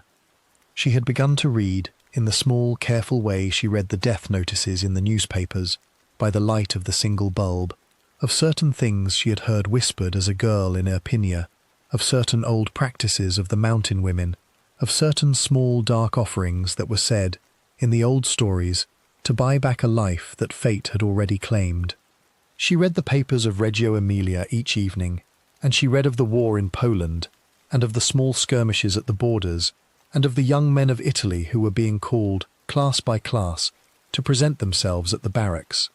She began, in her small, careful hand, to keep in her small black notebook a second list, alongside the list of the names of the living and the list of the names of the dead. It was a small list, of a kind she did not name at the top of the page. It had at first no names on it. It had only, in the first quiet weeks of the autumn of the year 1939, a single word written in her careful, slow hand at the head of a blank column. The word was, in the small dialect of the mountains of her birth, a word that meant, in its shape, if not its exact substance, a debt. And beneath that single word on the blank page the small dark thing at the foot of her bed had already begun, in the long quiet nights of that quiet Emilian town, to whisper the small careful arithmetic of what would have to be done. Faustina Setti, the first. The first name to enter that small blank column in the black notebook was written into it on a morning in the late autumn of the year 1939, in the careful, slow hand that Leonarda used for all her lists, in a small, clear script that leaned a little to the right, the way the nuns of the south had taught her in the short weeks of her girlhood schooling. The name was Faustina Setti, and beside it, in the smallest possible letters, she wrote the town of the woman's birth, and her age in that year, and the small detail that she was not, and had never been, a married woman. She looked at the name for a long moment by the light of the single bulb in the kitchen, and she closed the notebook, and she slid it into the drawer beneath the wooden table, and she went upstairs to say her rosary before the plaster Sant'Antonio in the small niche of the hallway, and she did not, in her prayer that night, ask the saint to change what she had begun. Faustina Setti was, in that autumn, a woman of about 50 years, a small, stout woman, with pale eyes and a soft chin, and hair the colour of ash, gathered into a small, tight knot at the back of her head. She had been born in the countryside near Correggio, in a small house of red brick on the road to Novellara, and she had lived all her life within a short walk of the fields where her father had grown his beets and his lucerne. She had been, in her youth, a serious child and then a serious girl, quiet in the pew at the parish mass, quiet at the small dances in the village on the eve of the patronal feast, quiet at the small table of her father's kitchen, where she had eaten her polenta and her bean soup and her small dish of stewed rabbit in the company of 2 brothers who spoke loudly and a mother who did not speak at all. She had never, in the long, slow years of her small life, been asked in marriage. The young men of her village had looked past her toward the brighter girls with the redder cheeks, and Faustina had taken up the small, careful trade of a seamstress, and had earned her small coins by hemming the sheets of the farmers' wives, and had grown into her middle years in the small back room of her mother's house, with a wooden work table under the window, and a low bed in the corner, and a small crucifix of dark wood on the wall. When her mother died, and then her father, and the brothers took the farm and the small brick house between them, Faustina was left with only a small share of the family's savings, and a small careful right to the back room and the wooden table for the rest of her days. She did not complain. She sewed her sheets, and she went to the parish mass on Sundays, and she came into Correggio on the small country cart of a neighbour on the market days to buy her spools of thread and her small papers of pins. It was in the town, on those market days, that she had come to know Signora Leonarda of Via Cavour, who bought a length of linen at the same stall, who admired the small stitching of the woman's cuffs, who spoke to her in the soft, careful voice of a matron who had known suffering, of the quiet dignity of an unmarried life. They had, over the seasons of 2 or 3 years, exchanged small nods and small greetings and small confidences, and Faustina, who had few in the world to speak with, had come to look forward to the small, careful smile of the southern woman in the black dress and the grey apron under the arcades of the market square. Signora Leonarda, in the last week of that November, sent to Faustina by a small country boy a folded note on a piece of thin white paper, in her careful, slow hand, inviting the seamstress to take a small cup of coffee at the house on Via Cavour on the afternoon of the following Friday. Faustina, who had never before been invited into a private house in the town, took the note into the light of her small back window and read it twice, and she washed her one good black dress that evening in a basin of warm water and hung it to dry over the wooden work table, and she pressed the small white collar with an iron heated on the hearth of her brother's kitchen. She came into Correggio on the Friday on the small country cart, and she walked the short way from the market square to Via Cavour in the pale afternoon light, and she knocked on the green door with the small careful knock of a woman who has not, in many years, been welcomed into anyone's home. Leonarda took her by the hand at the threshold, and she led her into the small parlour with the horsehair sofa and the cabinet of glassware, and she sat her down on the softest cushion, and she brought her a small cup of coffee in the cup, with the chip on the rim that had been her mother's, and a small plate of the almond biscotti that all the quarter of Via Cavour knew by name. She spoke to her, in that first afternoon, of small things, of the weather, which had turned bitter with the first true frost, of the small feast of Sant'Andrea that was coming, of the price of the wool at the market, and of the small careful stitches that Faustina had put into the cuffs of a linen shirt for the tailor's wife the month before. She let the small stout woman speak, in her small quiet voice, of her own small life, of the back room and the wooden table, of the brothers who did not visit, of the small savings she had put aside, in a small canvas bag under the boards of the floor, in case one day she should need a doctor or a small warm coat for a hard winter. And Leonarda, on her chair by the window, with her rosary in the pocket of her grey apron, listened and nodded and made the small careful sounds of a woman who understood, and did not, in that first afternoon, say a single word that any listener at the door could have found strange. It was only on the second visit, 3 weeks later, on a cold afternoon just before Christmas, that Leonarda began, in her careful, slow voice, to speak of the letter she had received. She had a cousin, she said, a distant cousin, a good man, a widower of comfortable means who kept a small shop and a small piece of land in the town of Pola, which was then still in the northeastern reach of the Italian state, on the far coast of the Adriatic. This cousin, she said, had lately written to her that he was lonely in his large widower's house, and that he had asked her, in the small careful way of a man of a certain age, whether she knew, among her friends and her neighbours in Correggio, a serious woman of settled years and quiet faith, who might be persuaded to come north to Pola as his wife. Leonarda had thought, she said, of many women in the town. She had thought, in the end, of only one. And she had come, this afternoon, in the small, careful warmth of the parlour, to place the matter, in perfect confidence, before Faustina Setti.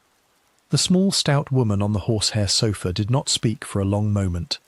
She looked down at her small hands, folded on the black dress in her lap. She looked at the small chipped cup on the low table before her. She looked at the small crucifix of dark wood above the cabinet of glassware.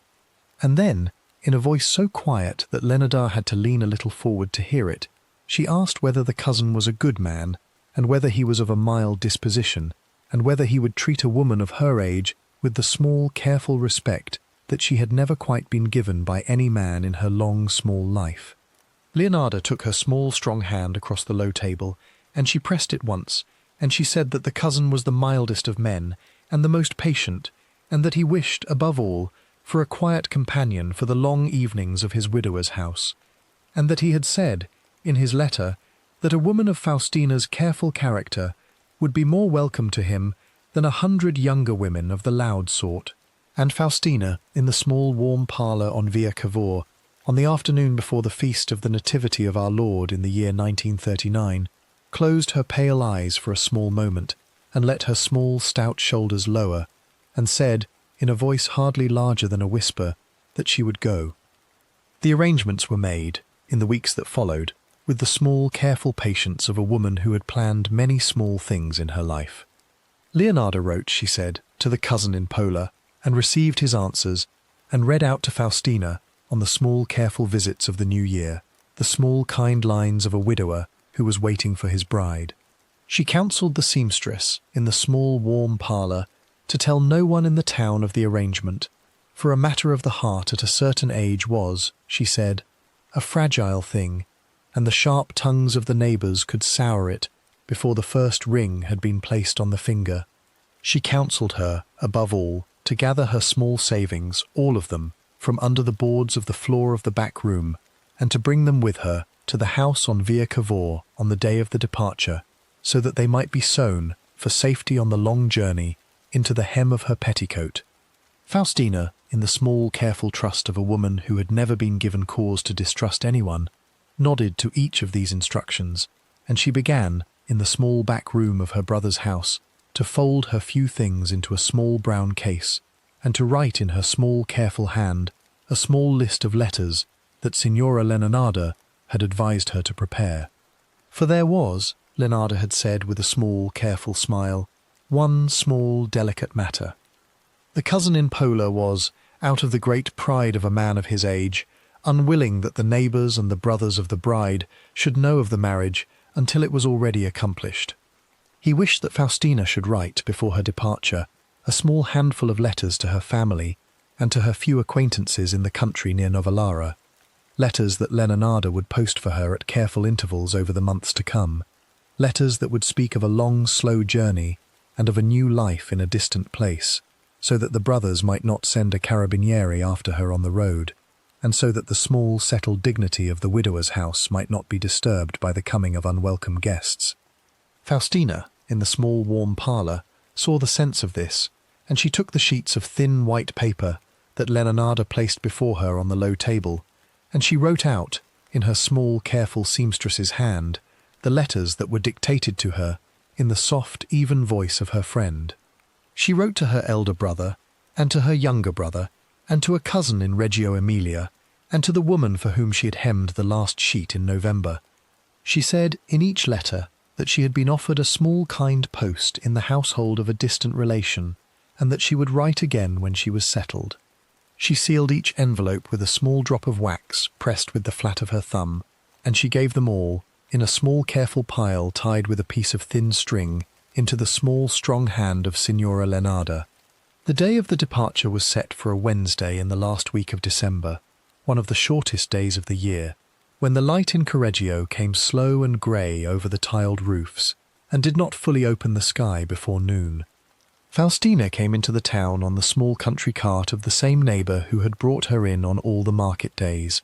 She carried her small brown case with the leather strap, and inside it were her few things, her one good black dress, and her one clean white shift, and her small missal from the parish, and her small canvas bag, with all the savings of her long small life, which she had, at Leonarda's instruction, not yet sewn into the hem of her petticoat, because it was to be done at the house on Via Cavour before the evening train.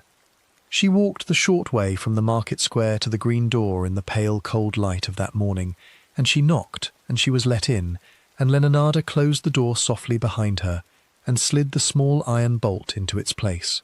The house on Via Cavour was warm that morning, and it smelled of the coffee on the great black stove and of the small honeyed almonds Leonarda had been roasting since dawn. She led Faustina into the kitchen, and she sat her at the wooden table with the small round mark of 30 years of kneading. She poured her a small cup of hot wine, mulled with a stick of cinnamon and a small twist of orange peel. The way, she said, the women of the mountains of her own country had always warmed a friend on the morning of a long journey. She spoke to her, as she poured, of small things, of the train that would leave from Reggio Emilia in the late afternoon, of the small change she had put aside for the seamstress's ticket, of the small warm shawl she would lend her for the cold of the carriage. And Faustina, at the wooden table in the small warm kitchen on Via Cavour, took the small cup of hot wine between her small stout hands, and she drank it slowly, and she felt, in the pit of her chest, a small warmth spreading outward, and she closed her pale eyes for a small moment against the steam.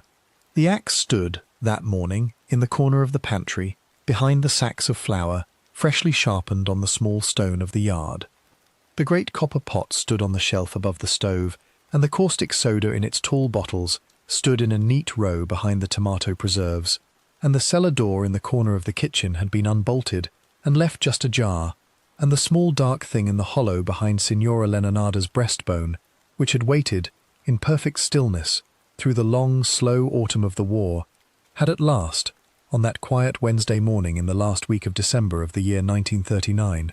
opened its patient eyes.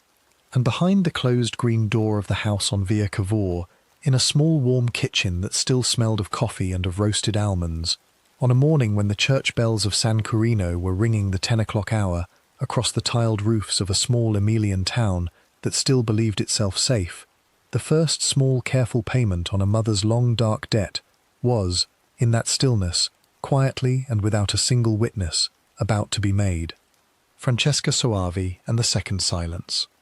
The winter of 1940 came in over the plain of Emilia, with a thin, hard cold that settled into the stones of the arcades, and the tiles of the roofs, and the bones of the old women who knelt each morning in the fourth pew of San Carino. On Via Cavour, the small yard behind the green door was white with frost by the first bells of the day, and the pear tree at the wall stood black and bare against a sky the colour of skimmed milk. Signora Leonarda rose, as she had always risen, before the light. She built the fire in the great black stove, with a small twist of paper, and a few dry sticks, and a careful handful of coal from the tin bucket by the door. She set the small pot of water on for the coffee. She swept the tiles of the hallway. She stood, for a small moment, at the shelf above the stove, where the tin of coffee stood, and behind the tin, in a small folded square of grey paper, the last letter that had come from her son Giuseppe at the barracks, the paper already soft at the folds from many careful readings. The name of Faustina Setti had by then been written under a small careful line in the black notebook, and above the line the small dark word in the old dialect of the mountains, and below the line, in the same slow hand, a small figure of a sum of money that had been recovered, as if from a great effort, and set aside. The letters that the seamstress had written at the low table of the parlour before Christmas were being posted, one by one, at careful intervals, from small post offices in small towns of the province, whenever Leonarda travelled to Reggio Emilia for a small errand, or to Novellara for a small piece of business, so that the postmarks might tell the small careful story of a woman moving slowly and happily north to a widower's house that did not exist. The brothers of Faustina, in their brick house on the road to Novellara, had received their letter and had shaken their heads and had said, over a small pot of bean soup, that the sister had always been a fool and had gone back to their beets and their lucerne without another thought.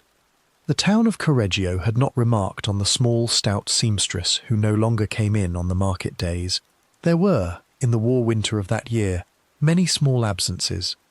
The second name did not enter the black notebook for some weeks. Leonarda was a patient woman, and she had learned in the long procession of the small graves that a work done in haste was a work that betrayed itself, and she would not put a second name beneath the first until she had made herself certain that the first had truly closed. She waited through the feast of the Epiphany and through the small quiet weeks of January, when the fog came up off the fields at evening and lay in the streets of the town until the middle of the following morning. She went to her 7 o'clock mass. She wrote her long letters on thin blue paper to Giuseppe at the barracks, and she received his short, careful letters in return, in which he said only that the food was passable and the officers were fair, and that the class of 1917 had not yet been given its posting to the front. She read these letters in the kitchen by the light of the single bulb, and she folded them, and she slid them behind the tin of coffee on the shelf above the stove, and she said, in her small, quiet voice to the empty room, that Sant'Antonio was, for the moment, keeping his side of the bargain. Francesca Soavi came into her thoughts on a grey morning in the second week of February. Leonarda was standing at the small counter of the pharmacy on Via Roma, waiting for a small paper of camphor for the chest of Bernardo, who had taken a cold at the school. The bell above the door rang, and a woman came in a long dark coat and a small hat of felted grey, and stood at the counter beside her, and asked the pharmacist for a small bottle of a tonic for the nerves. She was a woman of about 45 years, of middle height, thin at the shoulder, with a long pale face and small tired eyes behind round spectacles, and dark hair pulled back tightly under the small grey hat. She spoke in a low, even voice, in the careful Italian of one who had spent many years at the front of a schoolroom, with the round Emilian vowels of a woman born in the province. Leonarda knew her, in the small, careful way of the town. She was Signora Francesca Soavi, a spinster of a family of small landowners near Bagnolo, who had taught for many years in a small school of the region, and who had lately, since the closing of that school, been reduced to giving small private lessons in reading and in a little French to the daughters of the wealthier families of Correggio. She was known in the quarter of Via Cavour for her tired eyes and for her small, careful courtesy, and for the small dark shawl she wore over her long dark coat in even the coldest of weathers. The two women exchanged a small greeting at the counter. Leonarda said something small and warm about the weather. Francesca answered in her low, even voice. And Leonarda, on her walk back along Via Roma with the small paper of camphor in her pocket, thought of the woman for a long moment, and she thought of the small tired eyes, and of the small dark shawl, and of the small careful loneliness she had seen in the pale face at the counter, and by the time she had reached the corner of Via Cavour, she had already begun, in the small hollow behind her breastbone, to shape the small careful arrangement she would offer. She wrote no note to Francesca Soavi. Instead, she watched for her at the 7 o'clock mass, and one morning, in the third week of February, when the schoolmistress had come to the mass alone and had knelt at the back of the church in her long dark coat, Leonarda went to her at the small font of holy water by the door, and she took her small pale hand for a moment, and she said, in her soft careful voice, that she had heard from the tailor's wife of the small difficult time the signora was passing through,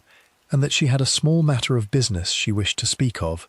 if the signora would honour her with a small visit to the parlour at Via Cavour on some afternoon soon. Francesca, at the font of holy water, with her small tired eyes still full of the small rest of the Mass, said that she would come with pleasure on the following Friday. And Leonarda pressed her hand once, and let it drop, and dipped her own fingers in the cold water, and made the sign of the cross on the base of her throat, where the small silver medal of the Madonna rested against her skin. The parlour on the Friday was warm with the great black stove of the kitchen behind it, and the small oil lamp on the low table gave a light like honey. The horsehair sofa had been covered with a fresh cloth of dark brown. The small chipped cup that had been her mother's stood on a small round tray with a plate of the almond biscotti and a small dish of a soft yellow cheese. Francesca came in her long dark coat and her small grey hat, and she sat, at Leonarda's small careful gesture, on the softest cushion, and she took the small cup of coffee, and she listened. Leonarda spoke, at first, of small things, of the closing of the small school where Francesca had taught, of the small hardship of the private lessons, of the small, careful savings of a woman who had never married. And Francesca, in the warm honeyed light of the lamp, spoke back, in her low, even voice, of these things, and of the small back room she rented from a widow near the Basilica, and of the small brother in Piacenza, who had a small clerk's post, and a small wife and a small boy, and of her small hope that if a suitable position could be found in Piacenza, near to that brother, the last years of her small, tired life might pass in a slightly gentler light. Leonarda listened and nodded and refilled the small chipped cup, and at the end of the first hour she said, in her soft, careful voice, that the very thing had, that week, come across her table. A friend of a friend in Piacenza, she said, the wife of a small notary, was seeking a woman of learning and of quiet habits, to give small lessons in reading and in a little French to her 3 daughters, and to serve as a small companion to the household. The pay was fair. The room was warm. The family, she said, was of the most respectable sort, and had asked, in the small letter she had received, for a woman of exactly the character that Signora Soavi so plainly possessed. She had thought, at once, of Francesca, and she had wished, before she wrote back to Piacenza, to place the matter, in perfect confidence, at the schoolmistress's own careful judgment. The pale face across the low table changed a little at these words. The small tired eyes brightened for a small moment behind the round spectacles. Francesca set down her small chipped cup with a small careful sound, and she folded her small pale hands in her lap, and she said, in a voice hardly larger than a whisper, that she had prayed for such a thing on many nights, and that she would be grateful, most humbly, if Signora Leonarda would write back to Piacenza on her behalf, and would help her to arrange the small careful matter of the journey. The small careful arrangements began at that first afternoon and were completed over 3 further visits, in the last week of February and the first week of March. Leonarda read out to Francesca, in the warm honeyed light of the parlour, the small kind lines of a small notary's wife of Piacenza who did not exist, in which the terms of the small position were set out, and the small monthly wage, and the small warm room with a window onto a courtyard, and the small careful welcome that awaited the schoolmistress at the door of the house. She counselled Francesca, as she had counselled Faustina, to tell no one in Correggio of the arrangement until she had already gone, for the small tongues of the widow near the basilica and of the mothers of the private pupils could sour a small delicate matter of this sort before the first coin had been paid. She counselled her, above all, to gather her small savings, all of them, from wherever she kept them, and to bring them with her to the house on Via Cavour on the day of the departure, so that they might be safely stitched into the hem of her petticoat for the journey. And there was, as before, the small delicate matter of the letters. The family in Piacenza, Leonarda said with a small careful smile, was of the sort that valued discretion, and did not wish the small brother of Francesca, or the widow near the basilica, or the mothers of the private pupils, to send unwelcome notes of inquiry to the house of the notary in the first weeks of the small position. It would be well, therefore, if the signora would write, before her departure, a small handful of letters to her family and to her acquaintances in the town, letters that Leonarda would post for her at careful intervals from small towns of the province, letters that would speak of a slow, settled contentment in the new post, so that no one might disturb the small, delicate balance of the household in Piacenza before it was fully formed. Francesca, in the warm, honeyed light of the parlour, saw the sense of this, and she took the sheets of thin white paper that Leonarda placed before her on the low table, and she wrote out, in her small, careful teacher's hand, the letters that were softly dictated to her, in the soft, even voice of her friend. She wrote to her brother in Piacenza, and to the widow near the basilica, and to 2 of the mothers of the private pupils, and to a small cousin in Reggio Emilia. She said, in each letter, that she had accepted a small kind post in the household of a small notary, and that she was well, and that she would write again when she was more fully settled. She sealed each envelope with a small drop of red wax pressed with the flat of her thumb, and she gave them all, in a small careful pile tied with a piece of thin string, into the small strong hand of Signora Leonarda. The day of the departure was set for a Wednesday in the middle of March, on a morning of a slow grey rain, when the small buds on the pear tree in the yard had just begun to show as small dark points against the black wood. Francesca came to the green door of Via Cavour, in her long dark coat, and her small grey hat, and her small dark shawl, with her small brown case at her side, in which were folded her few things, her 2 clean shifts, and her small missal, and her small canvas bag, with all the small, careful savings of her small, tired life. She knocked with the small, careful knock of a woman who had at last been offered, at 45 years of age, a small, kind door in the wall of the world. Leonarda opened and drew her in, and closed the door softly behind her, and slid the small iron bolt into its place with the small round sound of a small settled matter. The kitchen was warm with the great black stove, and it smelled of the coffee on the fire, and of a small round loaf of bread that Leonarda had baked in the very early morning. She led the schoolmistress to the wooden table with the small round mark of 30 years of kneading, and she sat her on the small wooden chair by the window, and she poured her a small cup of hot wine mulled with a stick of cinnamon and a small twist of lemon peel. The way, she said, the women of the mountains of her own country had always warmed a friend on the morning of a long journey. She spoke to her, as she poured, of small things, of the train that would leave from Reggio Emilia in the early afternoon, on the line that ran northwest to Parma and Piacenza, of the small change she had put aside for the schoolmistress's ticket, of the small warm shawl she would lend her for the cold of the carriage. And Francesca Soavi, at the wooden table in the small warm kitchen on Via Cavour, took the small cup of hot wine between her small pale hands, and she drank it slowly, and she felt, in the pit of her chest, a small warmth spreading outward, and she closed her small tired eyes for a small moment against the steam of the cup and against the soft murmur of Leonarda's voice, and she smiled, without knowing that she was smiling, the small careful smile of a woman who had at last been welcomed into a warm room. The axe stood, that morning, behind the pantry door, wiped clean and freshly sharpened on the small stone of the yard, and the great copper pot stood on the shelf above the stove, and the caustic soda in its tall bottles stood in a neat row behind the tomato preserves, and the cellar door in the corner of the kitchen had been unbolted and left just ajar as it had been on the morning of the first small careful payment. Beyond the closed green door on Via Cavour, the slow grey rain went on falling on the tiles of the arcades and on the shoulders of the old men going home from the market with their small paper packets of Parmesan under their arms.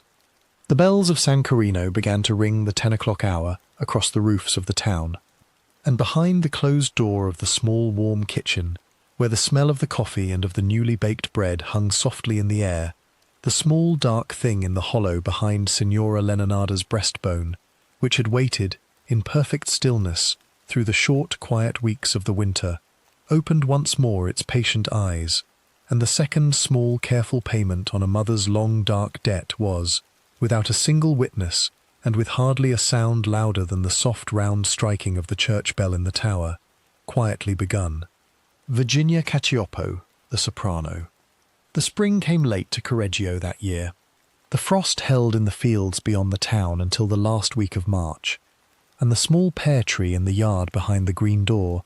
did not open its first white blossom until the middle of April.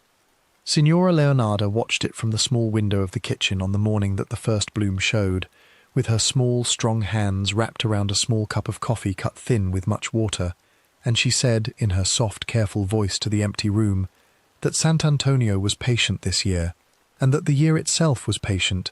and that a woman who had 2 small, careful payments already recorded in her black notebook could afford, for a small while, to breathe. The letters of the schoolmistress were being posted, as the letters of the seamstress had been posted before them, at small, careful intervals from small post offices in small towns of the province. The small brother in Piacenza had written back once, in a short, careful note, to say that he was glad his sister had at last found a warm room, and to ask her to send her greetings to the family of the notary.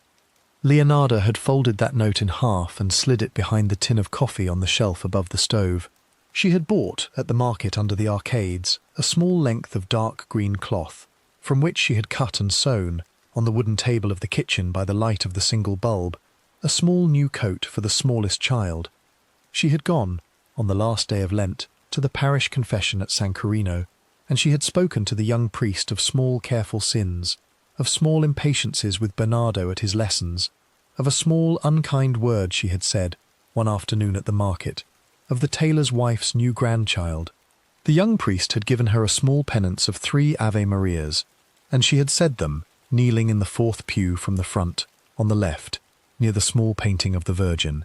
and she had risen and gone home to Via Cavour with a small, clean heart.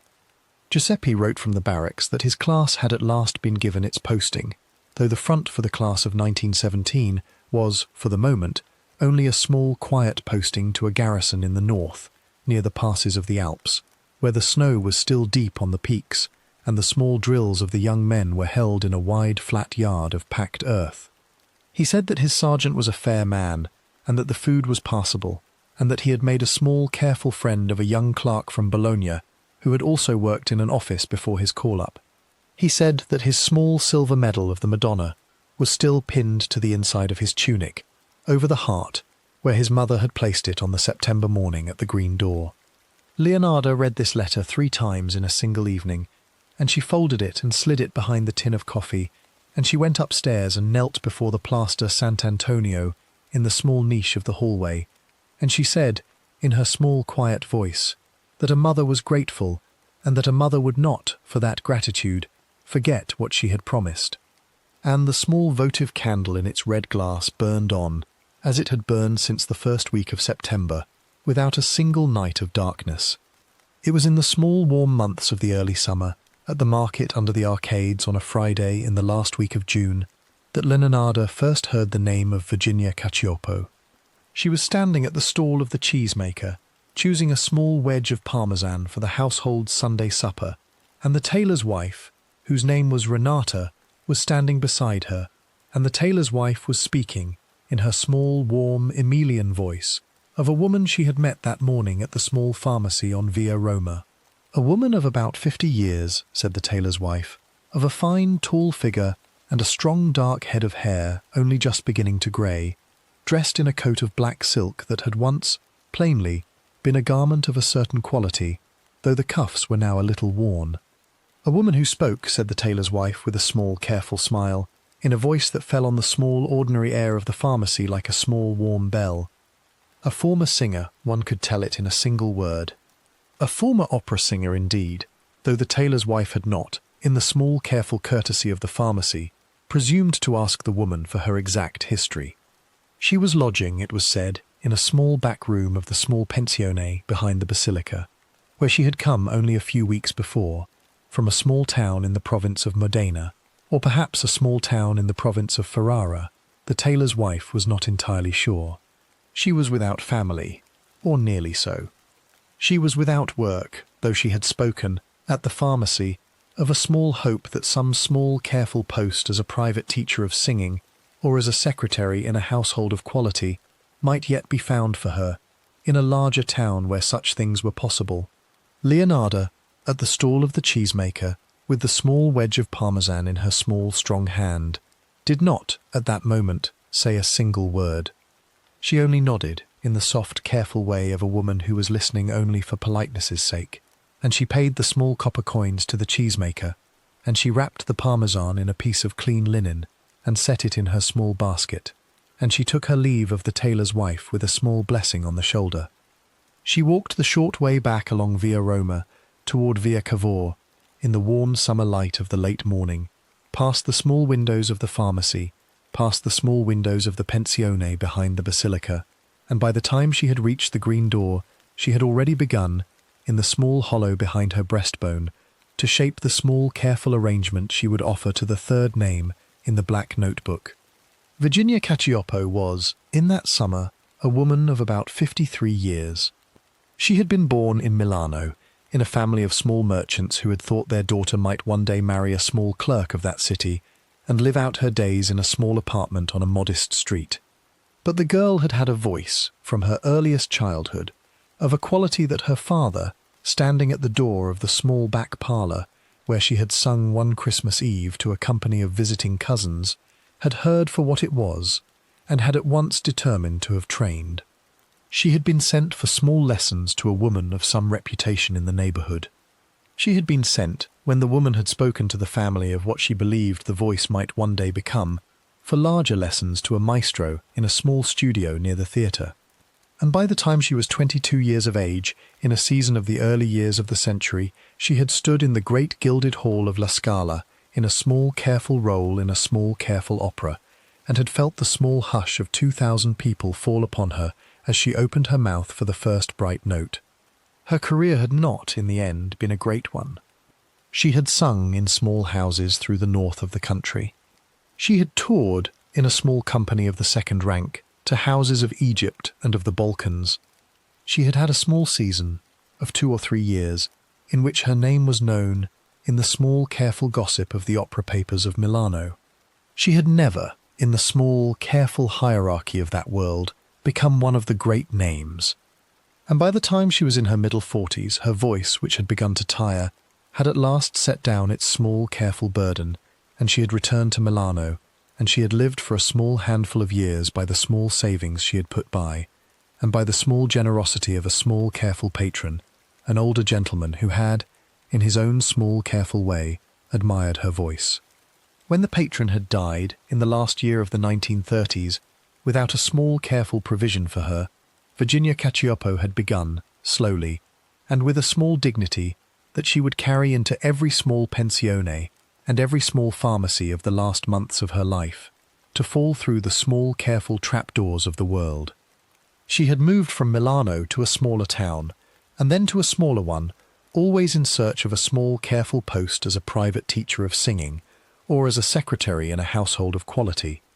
By the summer of the year 1940, she had come at last, in her small, worn coat of black silk, and her small, careful head of dark hair only just beginning to grey, to a small back room of a small pensione behind the Basilica of Correggio.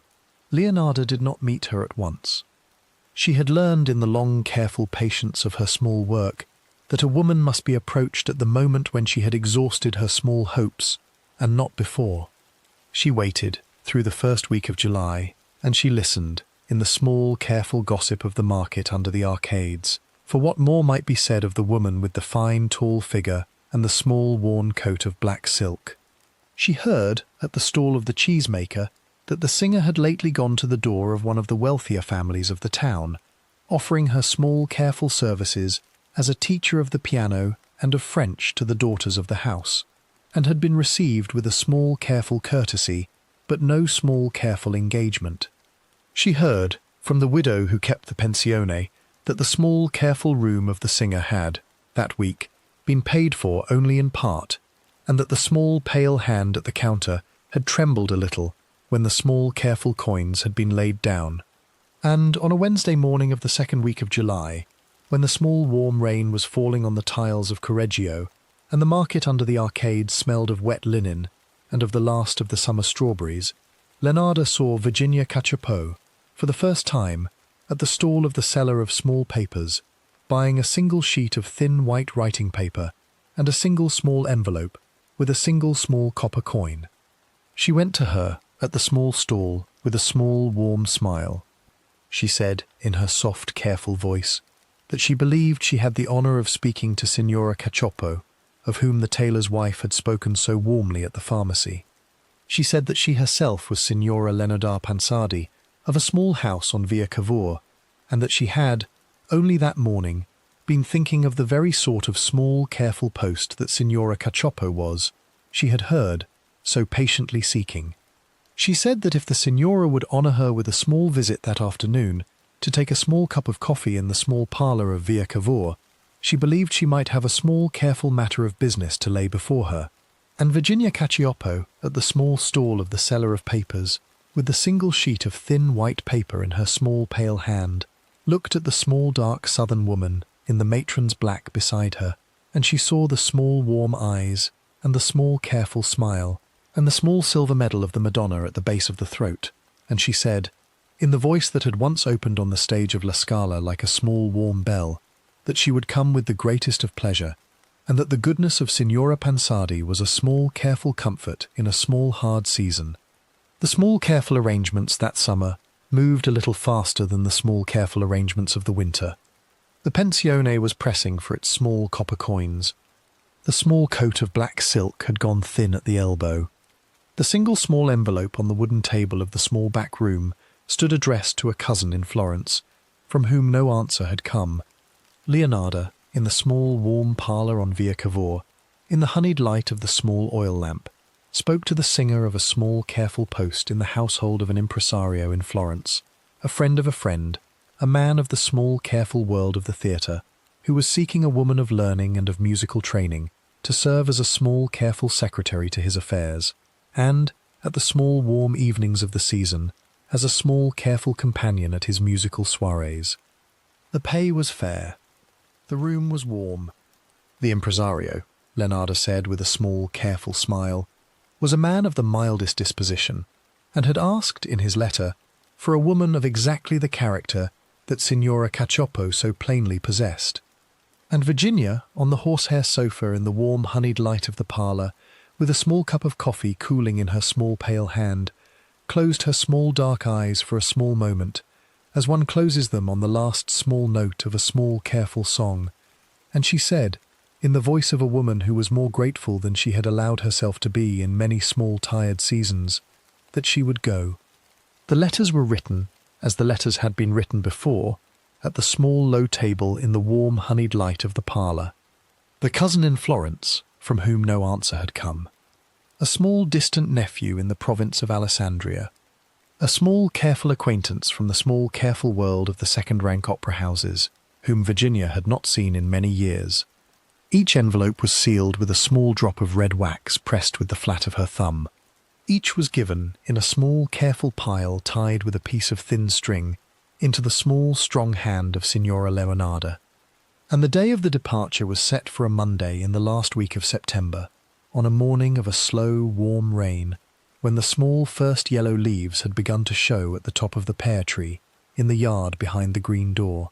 and the church bells of San Quirino were ringing the 10 o'clock hour across the tiled roofs of a small Emilian town that still, in the last of its small settled trust, believed itself safe.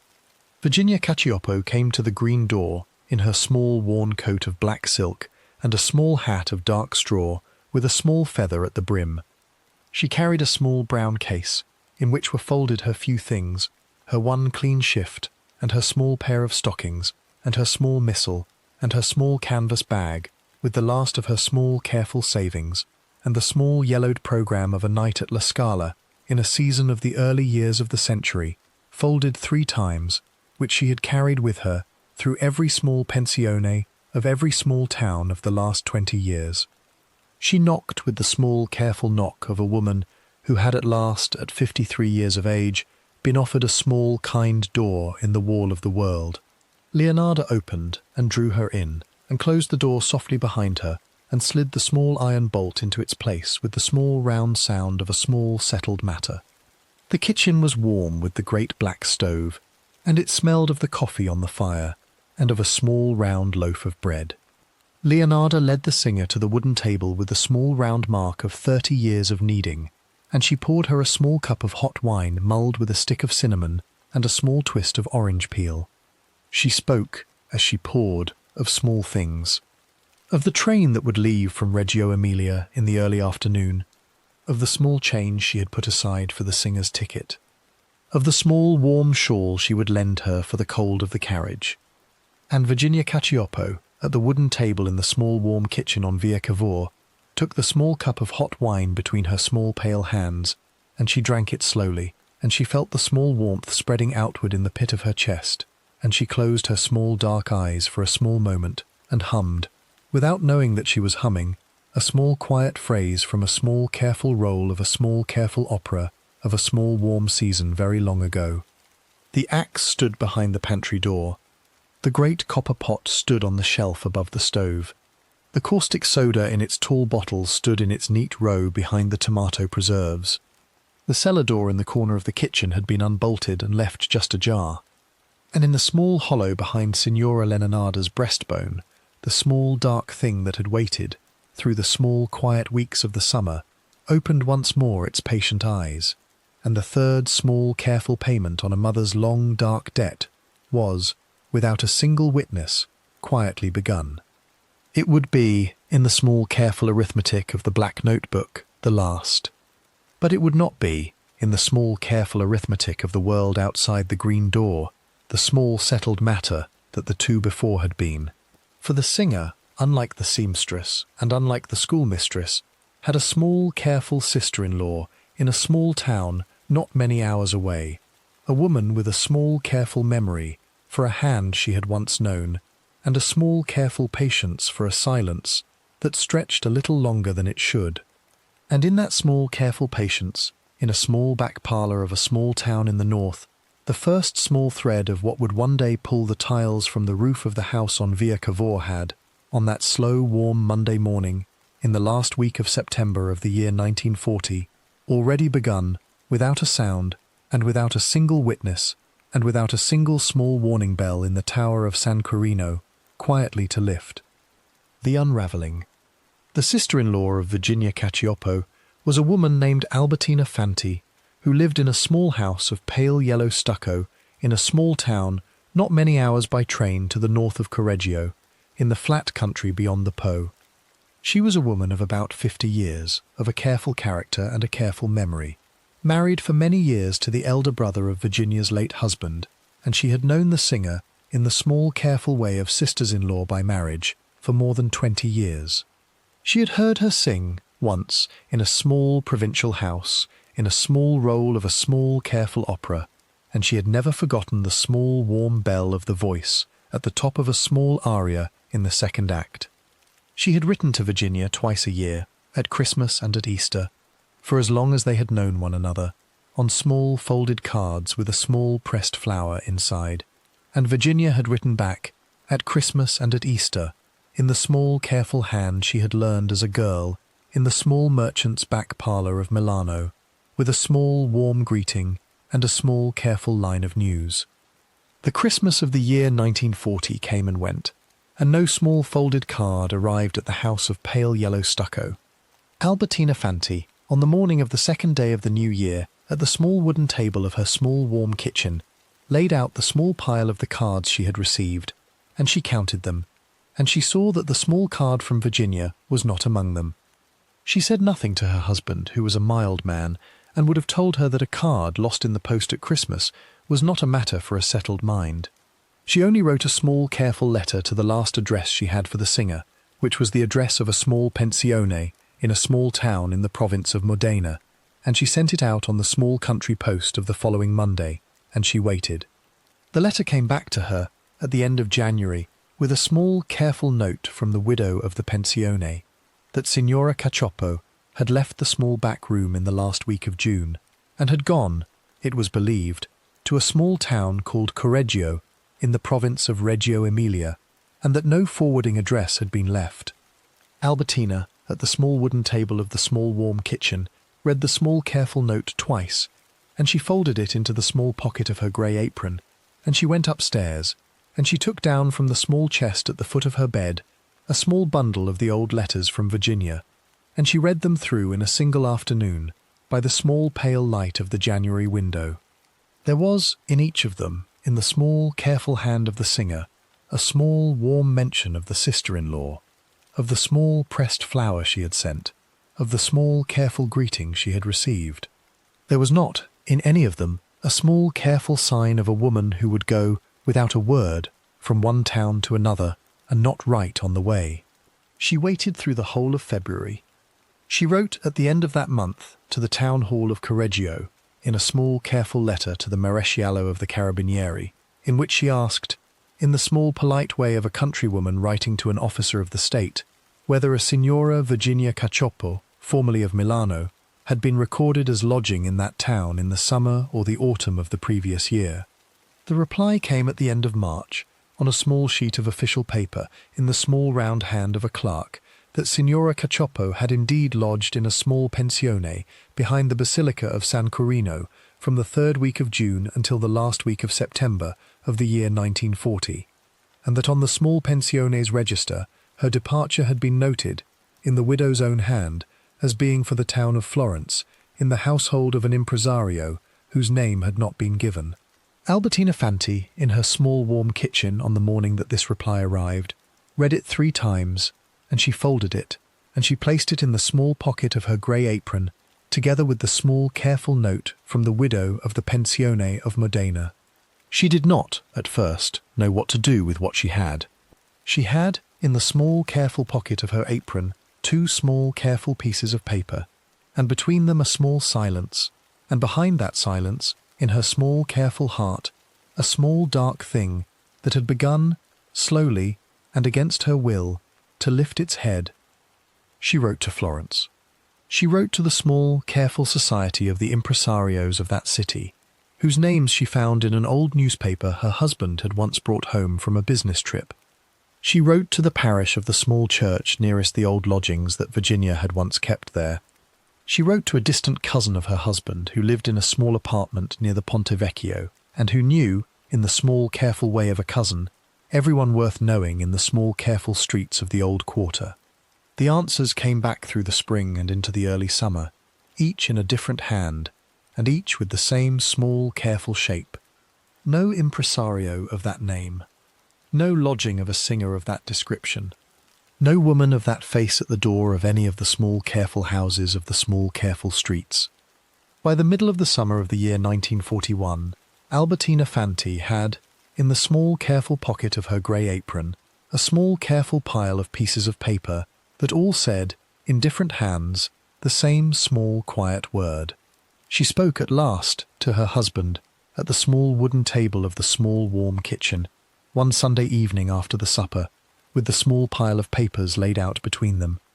And her husband, who was a mild man, read them through slowly by the light of the single bulb, and he took off his round spectacles, and he laid them on the table beside the papers, and he said, in his soft, even voice, that his brother's widow had never in her life been a woman to disappear without writing,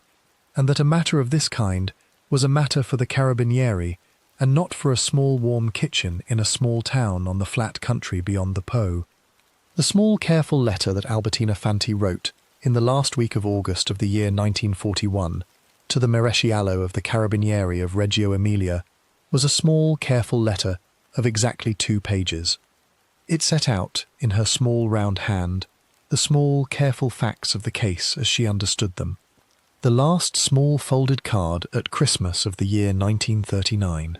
The small back room in the Pensione of Modena, left in the last week of June of the year 1940. The small pensione behind the Basilica of San Quirino, left in the last week of September. The small unrecorded impresario in Florence. The small silence of a year and 8 months. She signed the letter with her full name, and she gave her address, and she said that she asked only, in the name of a family that had lost a small careful member, that a small quiet inquiry be made. The letter was placed, at the end of that same week, on the wooden desk of a maresciallo in the small careful barracks of the Carabinieri of Reggio Emilia. He was a man of about 45 years, a man of the province, with a small careful moustache and a small careful reputation for the small careful reading of small careful letters. He read Albertina Fanti's letter twice, and he set it aside, and he took it up again at the end of the same day. On the following Monday he sent a small careful telegram to the widow of the pensione behind the Basilica of San Quirino, asking her to come to the barracks at Reggio Emilia to speak of a small matter concerning a former lodger. The widow came on the small Wednesday train, and she sat on a small hard chair in a small dim office of the barracks, and she spoke, in her small round Emilian voice, of the tall dark singer with the small worn coat of black silk, of the small careful courtesy of the woman at the door of the small back room, of the small careful morning in the last week of September, when Signora Cacioppo had come down the stairs with her small brown case, and had said, at the counter, in a small warm voice, that she was going that afternoon to the household of a small careful impresario in Florence, and that a certain Signora Pansardi of Via Cavour had been so good as to help her with the small careful arrangements. The Maresciallo wrote the name of Signora Pansardi on a small square of paper. He thanked the widow of the pensione, and he sent her home to Correggio on the afternoon train.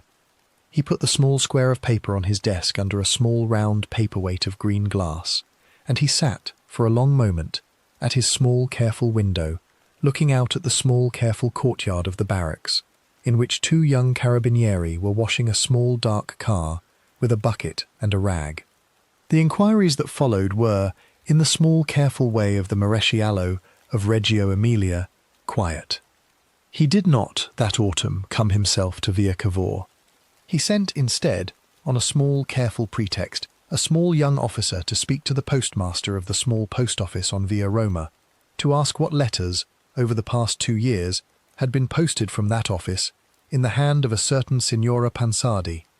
The postmaster, who was Signor Ferrari, a mild man who had known Signora Leonarda for many years and who thought her a saint of the quarter, spoke in her praise for a long moment before he understood the small, careful shape of the young officer's questions, and then he grew silent, and he opened his small round ledger, and he read out, in a small careful voice, the small careful list of the letters he could remember. Letters to Milano, in the years before the Great War. Letters to a sister in the south. Letters, in the past 2 years, to small towns of the province, of a kind that a woman of her sort would have no small careful reason to write. Letters, once or twice, on the very morning after a small countrywoman had come to Signora Pansardi's door, of a hand that was not quite the hand of Signora Pansardi. The young officer wrote these small careful things in his small careful book, and he took his leave of Signor Ferrari with a small careful courtesy, and he walked back to the small barracks in Reggio Emilia in the mild autumn light of that October afternoon. And when he had gone, the postmaster on Via Roma sat for a long time at his small counter, with his small round ledger open before him, and he thought, in his mild, careful way, of the small, warm smile of Signora Leonarda when she had come in with her small, careful bundle of envelopes on so many mornings of so many quiet years. And he did not, in the end, say a single word to anyone in the town. The inquiries went on, in that quiet way, through the whole of the autumn and into the winter. The Maresciallo sent a small telegram to the police of Modena, and received a small answer. He sent a small letter to the small brother of Francesca Soavi in Piacenza, in which he asked, in the small courteous way of an officer of the state, whether the schoolmistress had, in the past year and a half, ever arrived at the small careful house of a small careful notary in that city. The small brother replied at once, in a small worried hand, that his sister had never arrived, that he had assumed her to be settled and content in the small careful post of which she had written in the last week of March of the year 1940, and that he had not received a single line from her since. The Maresciallo folded that letter and placed it in a small file on his desk, and he added to the file a small careful copy of the letter of Albertina Fanti, and a small careful summary of the small round ledger of Signor Ferrari, and a small careful note from the police of Modena. He came at last, on a grey morning in the last week of February of the year 1942, to the town of Correggio himself. He did not at first come to the green door on Via Cavour. He came to the small careful office of the mayor, and he sat for a small quiet hour with the mayor and a small careful clerk, and he read out to them the small careful pile of the papers in his small file.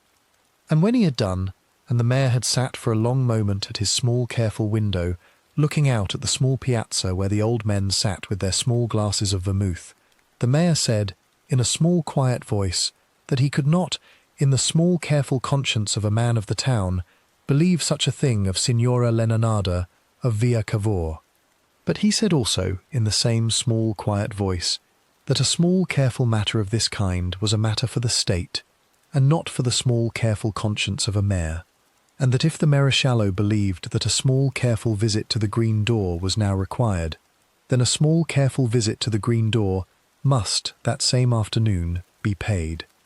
At 3 o'clock on that grey afternoon in the last week of February of the year 1942, in a slow, thin rain that had begun to fall on the tiles of the arcades, a small dark car of the Carabinieri drew up at the corner of Via Cavour, and the Maresciallo of Reggio Emilia and 2 young officers stepped down from it, and they walked the short way along the wet cobbles to the green door with the small iron balcony above.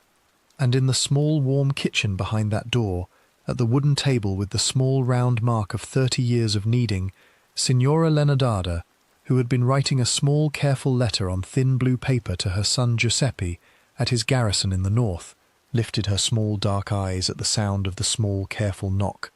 and she felt, in the small hollow behind her breastbone, that the small dark thing which had waited so long and so patiently had at last, on a slow grey afternoon in a small Emilian town, quietly turned its face toward the door. The confession and the silence after. She rose from the wooden table when she heard the second knock. She wiped her small, strong hands on the corner of her grey apron. She folded the small blue letter to Giuseppe once along its old crease and slid it under the tin of coffee on the shelf above the stove so that it would be safe there until she could come back to it. She smoothed the front of her matron's black. She said, in a small, quiet voice to the empty kitchen, that Sant'Antonio was a patient saint, and that a woman who had kept a small, careful house for many years knew how to open her own door. The maresciallo took off his wet cap in the hallway of red tile. The two young officers stood behind him, their dark capes running with the slow, thin rain. He asked, in a small, courteous voice, whether Signora Pansardi would be so good as to answer a small, careful question or two about a certain Signora Cacioppo, who had once, it was said, been a guest at her table. And Leonarda, in the small, warm hallway of her own house, looked up at him with her small, dark eyes, and she said, in the soft, even voice she had used at the market, and at the pharmacy, and at the confessional of San Carino for 11 long years, that she would answer any question the Signor Maresciallo cared to put to her, and that he must first, out of the small, careful courtesy of an Emilian house, take a small cup of coffee at the wooden table of the kitchen. She was taken that same evening, in the small, dark car of the Carabinieri, along the wet road to Reggio Emilia. She sat between the two young officers on the back seat, her small, strong hands folded on the small black bag in her lap, her small black hat pinned straight on her hair. She did not, in the whole of that short journey, turn her face once toward the small window. She looked only at the small square of the road ahead, past the shoulder of the driver, in the pale yellow light of the small lamps of the car, as it moved through the flat, wet country between the fields of dark earth. When the car drew up at the small barracks in Reggio Emilia, she stepped down without help. She walked into the small, dim office of the Maresciallo with the calm, careful step of a woman who was going to 7 o'clock mass at San Carino, and she sat on the small, hard chair he set for her, and she folded her small, strong hands in her lap, and she waited. She did not, at first, confess.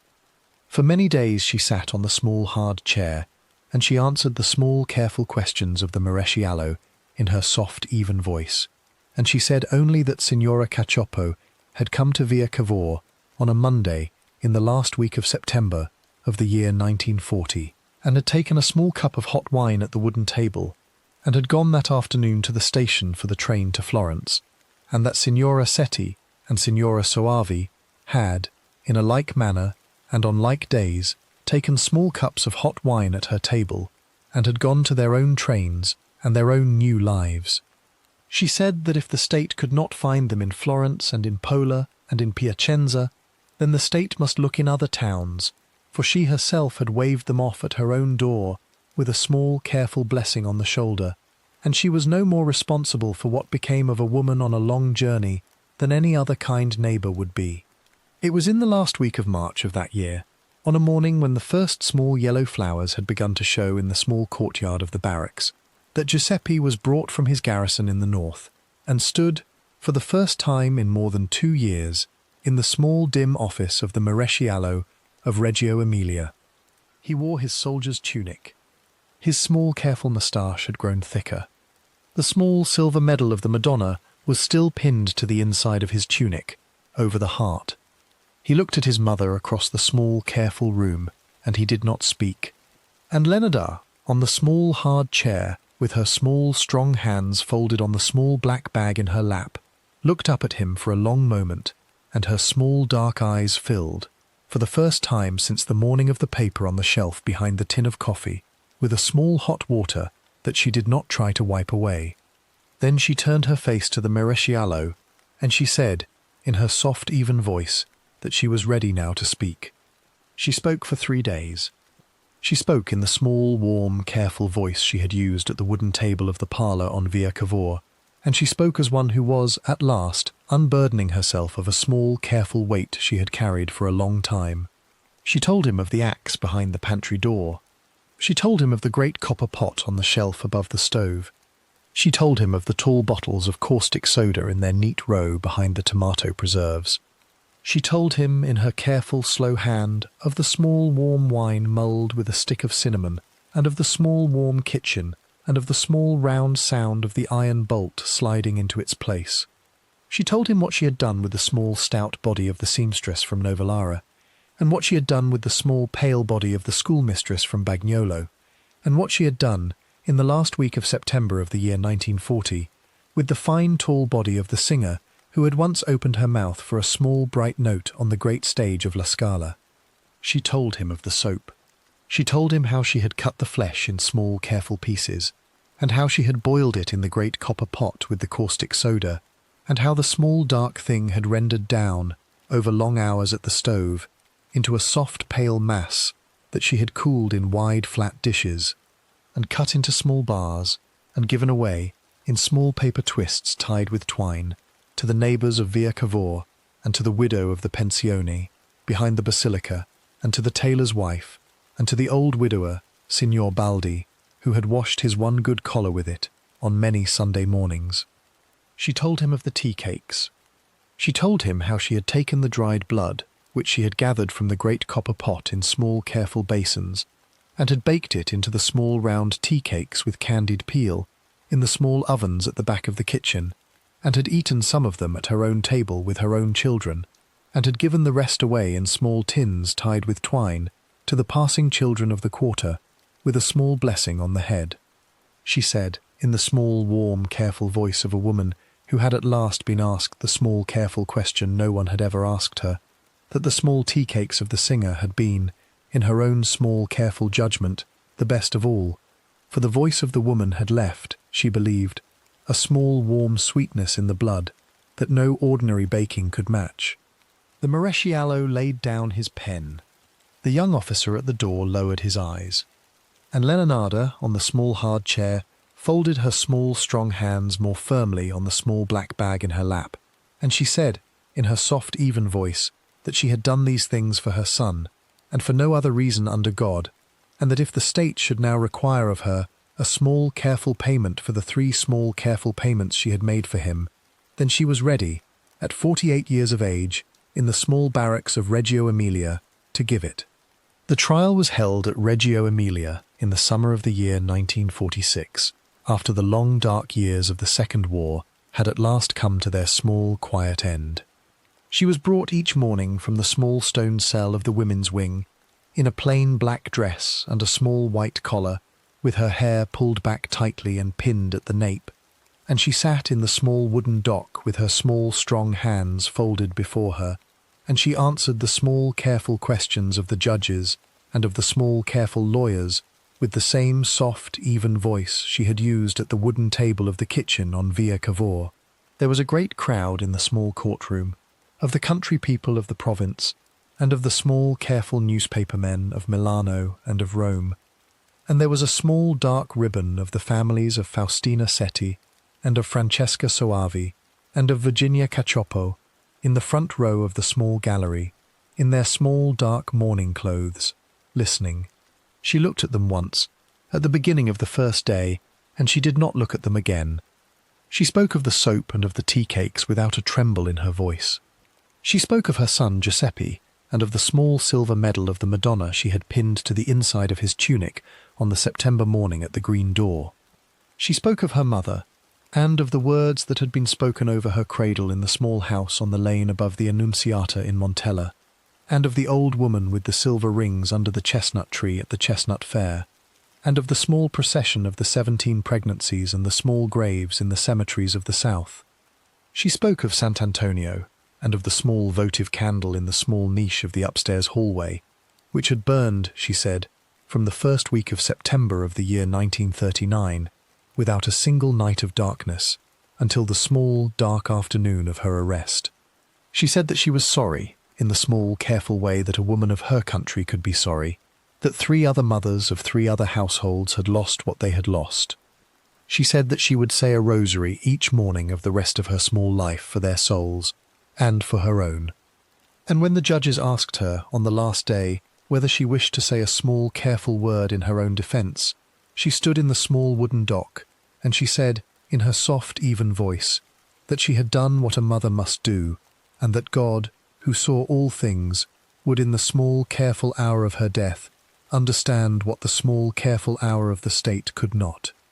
The sentence was 30 years in prison and 3 further years in a criminal asylum. She heard it read out in the small, warm summer light of the courtroom without a change of expression. She thanked the judges with a small, careful bow of the head. She turned once, in the small wooden dock, and looked at the small back of Giuseppe in the second row of the gallery, and she smiled at him, in the small, warm, careful way she had smiled at him across the wooden table of the kitchen on the last evening before his departure for the barracks. Then she was led away, between the 2 young officers, along the small, careful corridor to the small stone cell of the women's wing. And the small door of the cell was closed, and the small iron bolt was slid into its place, and the small dark thing in the small hollow behind her breastbone, which had waited, in perfect stillness, through the long dark years of the war and of the trial, folded its patient wings, at last, and lay down. She lived for 24 years more. She was moved, in her old age, to the small women's wing of the criminal asylum at Pozzuoli, on the warm coast beyond the Bay of Naples, in the same old south from which she had once, as a young bride, gone north on the slow train out of Avellino. She lived in a small, clean cell with a small barred window that looked out on a small yard where a small orange tree stood, and she said her rosary each morning at the small iron cross on the wall, and she wrote her long, careful letters to Giuseppe, on thin blue paper, and Giuseppe, who never once turned from her, came south to see her when the small, careful rules of the place would allow it. She baked, when they let her bake, small honey biscuits for the sisters of the small, careful ward, in a small, ordinary oven with small, ordinary flour, and she gave them away in small paper twists tied with twine, and the sisters, who knew her small, careful history, took them without a word, and ate them, and said that the small, dark southerner in the plain black dress had, in her old age, the softest hands in the ward. She died at Pozzuoli in the autumn of the year 1970, at the age of 76 years, of a small, quiet illness of the brain, in a small, clean bed, by the small barred window, with the small orange tree in the small yard below her, already heavy with the fruit of the coming winter. And so ends the small, careful account of Leonarda Cianciulli, wife of Raffaele Pansardi, mother of 17 and of 4, of the small mountain town of Montella in the province of Avellino, and of the small house on Via Cavour in the small Emilian town of Correggio. May the small souls of Faustina Setti of the road to Novellara, and of Francesca Soavi of Bagnolo, and of Virginia Cacioppo of Milano, whose voices were carried away in a great copper pot in a small warm kitchen, find, at the small careful table of the mercy of God, the small quiet welcome that the world in the year 1940 did not give them.